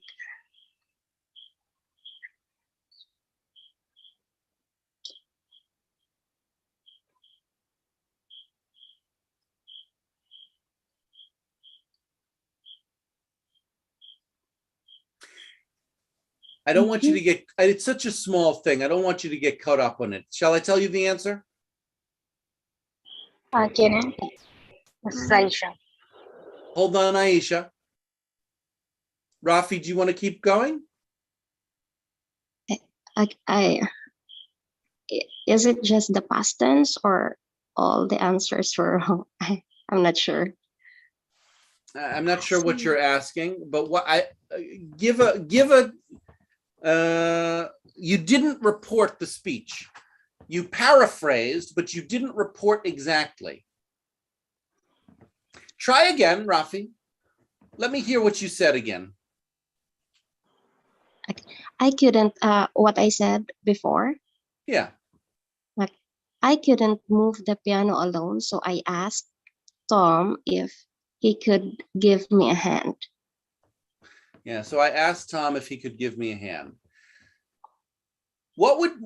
That's fine. What would you say if you needed to say, I couldn't move the piano alone, so do you think you could give me a hand, Tom? Try that. I couldn't move the piano alone, so I told, no. So I am. Okay, you're not trying. You're asking me. Let's ask somebody else in that case. If you don't want to try it, let's ask somebody else. Okay. Yulti? I mean, yeah. Yulti? Another. Yeah. I couldn't move the piano alone, so I thought, will he marry me? Yulti, I can't hear you. Try again. I couldn't move the piano alone, so I thought, will you marry me? Will you marry me? Yeah. No. That's different than moving a piano and getting married. Two different things. You don't want to confuse those. Yulti, are you a beginner or are you intermediate? Beginner. Yeah, you're a beginner. This is a little too hard for you. This is intermediate grammar. So would you, like I said to Samika, would you just listen for now? Just listen, okay? Listen only. Rama, go ahead, Rama. Would you like to try it? Yes, please. Could you please zoom? I can't see it. How about now? Still tiny. Yeah. Okay. I couldn't move the piano alone, so I thought you could give me a hand, Tom. So I thought. We're looking for something with. May I? No. So there's a lot of people making mistakes with this, and it's because it's a bad question. You're not doing anything wrong. They're not really being clear. Here's the thing. The one that Rafi said is okay, which is I couldn't move the piano alone, so I asked Tom if he thinks he could give me a hand. But if you want to do it exactly like reported speech, I couldn't move the piano alone, so I asked, do you think you could give me a hand, Tom? So simple, you guys are missing it. So I asked, do you think you could give me a hand, Tom? You mean thought couldn't fit in? Well, you did more than thought. Remember what you said. You changed it, right? Try again with thought and see what happens. It doesn't sound right. I couldn't move the piano alone, so I thought, do you think you could give me a hand, Tom? No, I didn't say, so I thought, do you think? I know you didn't say, that. That's the thing. So tell me what you did say. I said, so I thought you could give me a hand. So I thought you could give me a hand, Tom. Yeah. I couldn't move the piano alone, so I thought you could give me a hand, Tom. That's not a question. That's a statement, right?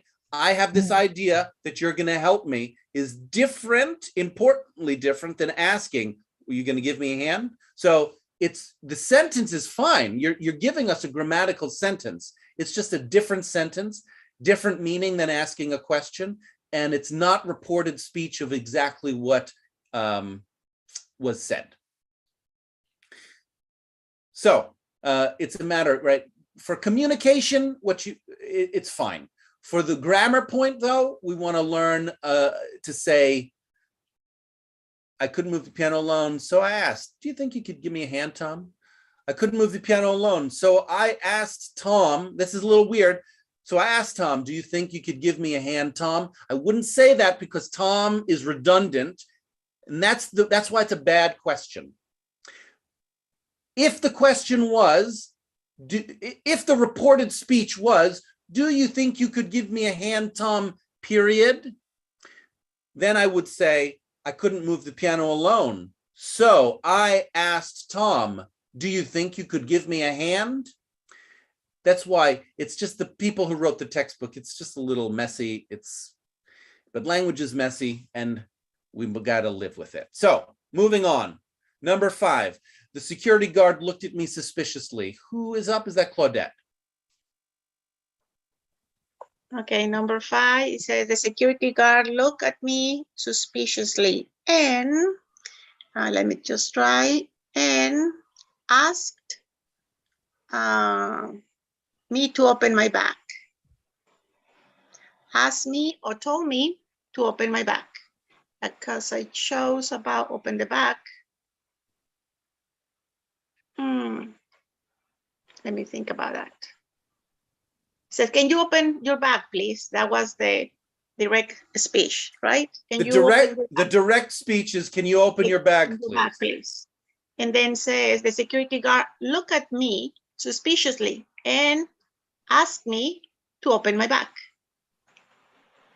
All right, no, that's not reported speech because you're changing it. Asked me to open my bag is third person, which is not the same as direct as reported speech. Reported speech is not third person.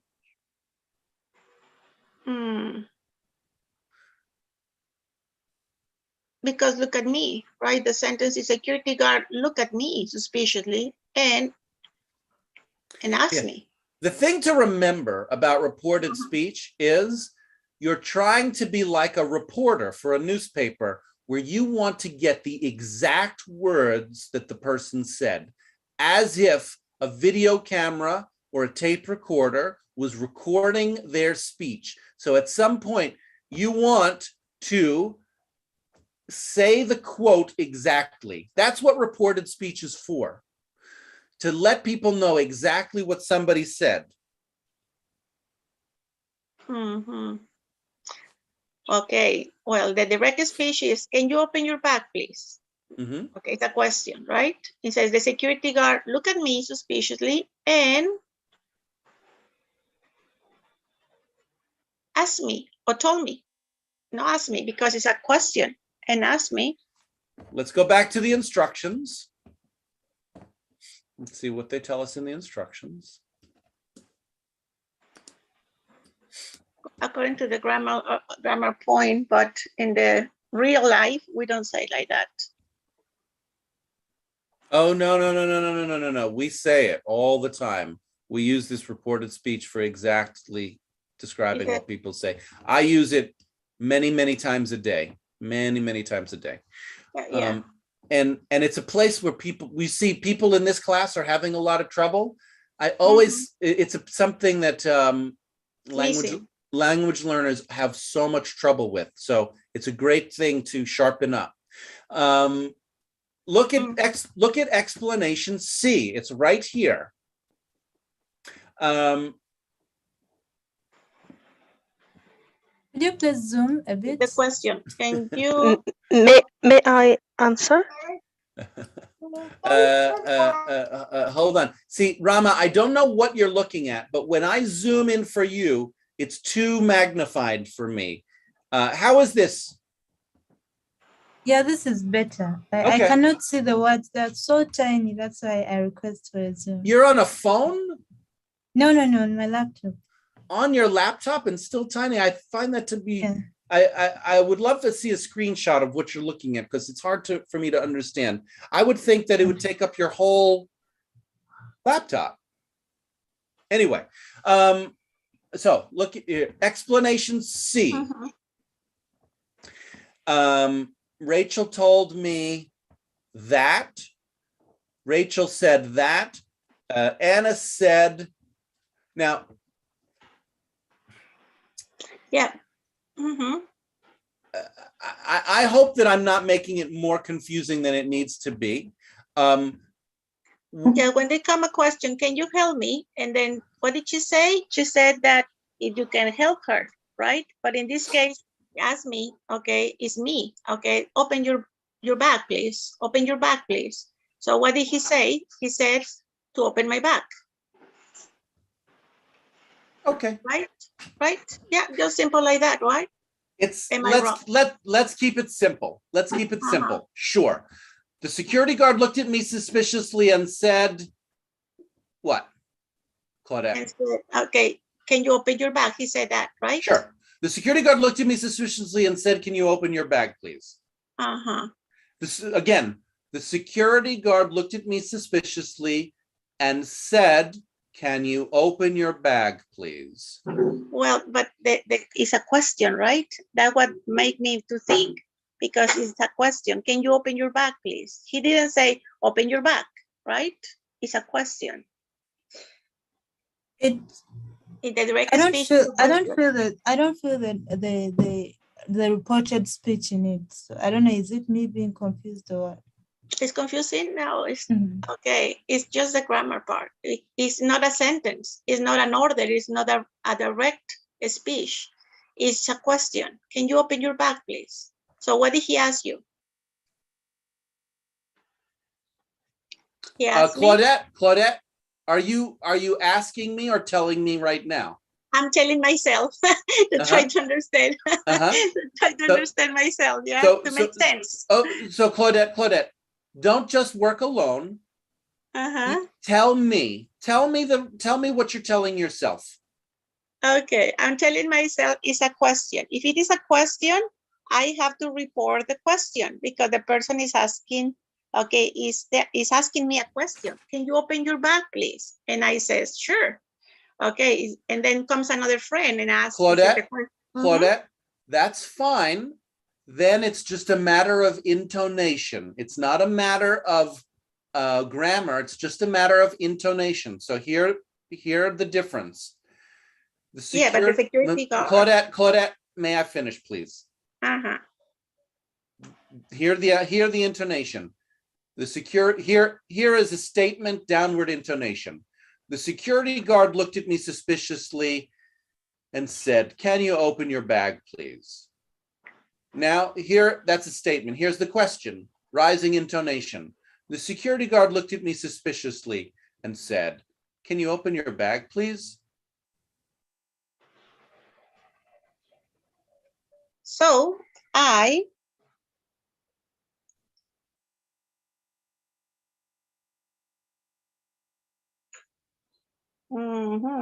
So, he asked me. So Claudette, I'm still in the same mood about if he's asking me a question. Claudette, And before you disagree with me, would you take in what I said and see if you can give me the answer that I gave? And Okay. here I'm going to repeat myself. Uh-huh. You're pointing out that it's a question from the security guard, which is true. Mm-hmm. And when we report it, we want to report it as a question. I agree with you. Therefore, you can say the security guard said, the security guard said, can you open your bag, please? Mm-hmm. So the security guard said that. Know that. The security guard said, blah, blah, blah, blah, blah. Mm-hmm. The security guard looked at me suspiciously and said, blah, blah, blah, blah, blah. And said, open your bag, please. Okay, can you open your bag, please? Mm-hmm. And security guard said, open your bag, please. Can you open your bag, please? Yeah. Uh-huh. Yeah, there are many different ways that we can report, and we are in the everyday conversation because it's just like informally speaking, but grammatically way. He says, he asked me to open my bag, or he told me to open my bag. Claudette, that's true. There are many ways to report speech, and I want to make sure that we have the way which not just paraphrasing, but also quoting. Paraphrase would mean that I'm reporting the speech in my own words, and quoting means I'm reporting the speech exactly as it was said. Yes, and that reminds me when I was watching a soap opera the other day, and then the actor says, I love you, and then says, oh, what did he say? A friend comes and he says, oh, he says, I love you. And that was so funny, right? Yes. It can be. That's absolutely a place for humor where it gets mixed up who is saying what to who. Absolutely. All right, I want to move on. I want to move on because there's 5 minutes left. I have a question. I have a question. Amira. Yes. Amira, no, I'm sorry. I'm going to cut you off. There's 6 minutes left. I want to do the last 2 problems and then I want to end. So please bring in your question into a different space. Number 7, Carl was in love with Maria. So he, Amira, it's your turn. Carl was in love with Maria, so he. You missed number 6. Go ahead. Wisal, go ahead. Do number 6. Yeah. The man started asking me personal questions, so I told him to mind his own business. Great. That's a paraphrase. Can you give us the quote? Carl was in, the man started asking me personal questions, so I told him to mind his own business. Paraphrase. Quote it now. So I told him, mind your own business. Yeah, so I told him, mind your own business. So I said, mind your own business.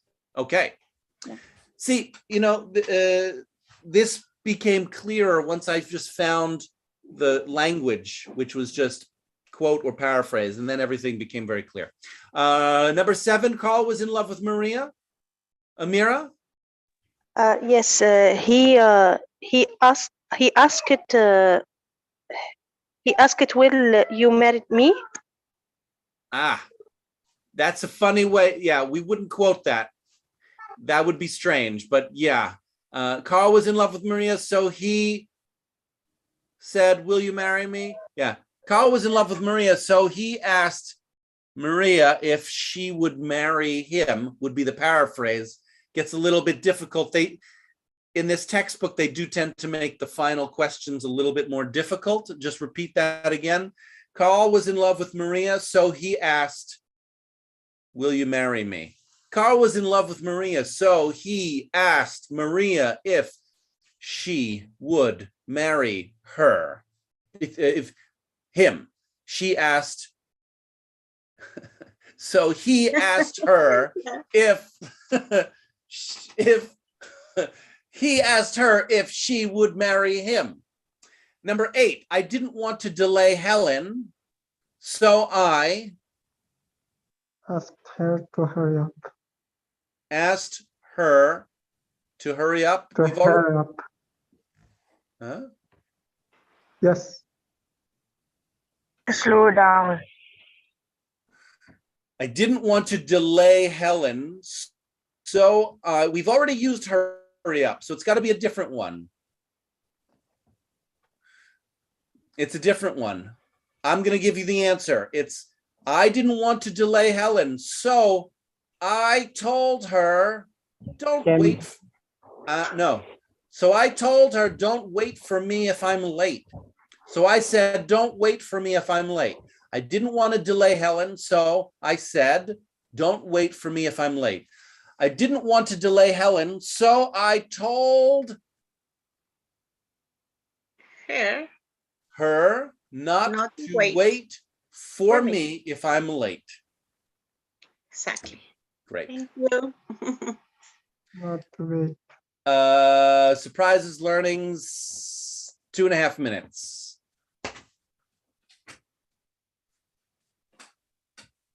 My surprise, Claudette here, Mexico. My surprise is that how beautiful is this speech level of class, and I'm really surprised about how the language is managed, and sometimes it's quite difficult, and we use it every day.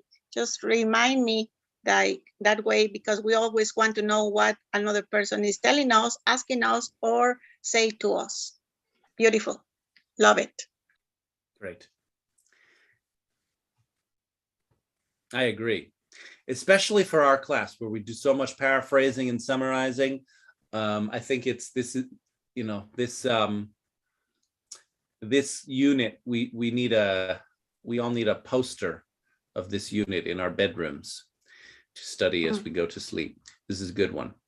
Other surprises, learnings. This is Amira from Libya. Today I learned the differentiation between paraphrase and reported speech. Thank you. I want to be clear, it's not a difference between paraphrase and reported speech, because reported speech can be paraphrased. This textbook does not make the distinction, but it's between paraphrasing and quoting. Quoting means exactly word for word. Paraphrasing means our own words, but same meaning, grammatically correct. Yes. And, yeah, great. Yeah. Great. So those are good terms for us to use. Direct speech, reported speech, paraphrasing, quoting, 4 terms that are relevant for us. Direct speech, reported speech, paraphrasing, quoting. Last surprises or learning? This is Ali Shafak from Afghanistan. I recognize that I need to practice this lesson for many times. So it's my surprise learning.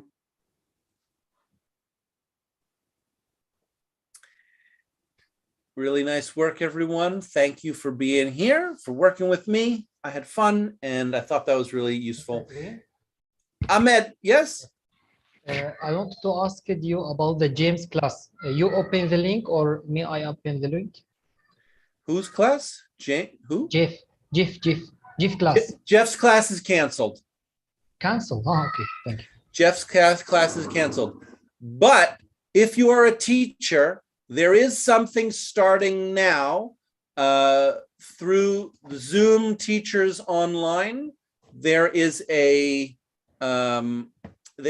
teacher event called How to Increase Student Interaction in Online Classes with the Zoom English teachers. The lecturer is Willie Calderon. This is the same group that a month ago I gave my teacher presentation called How to, what was the name of my presentation?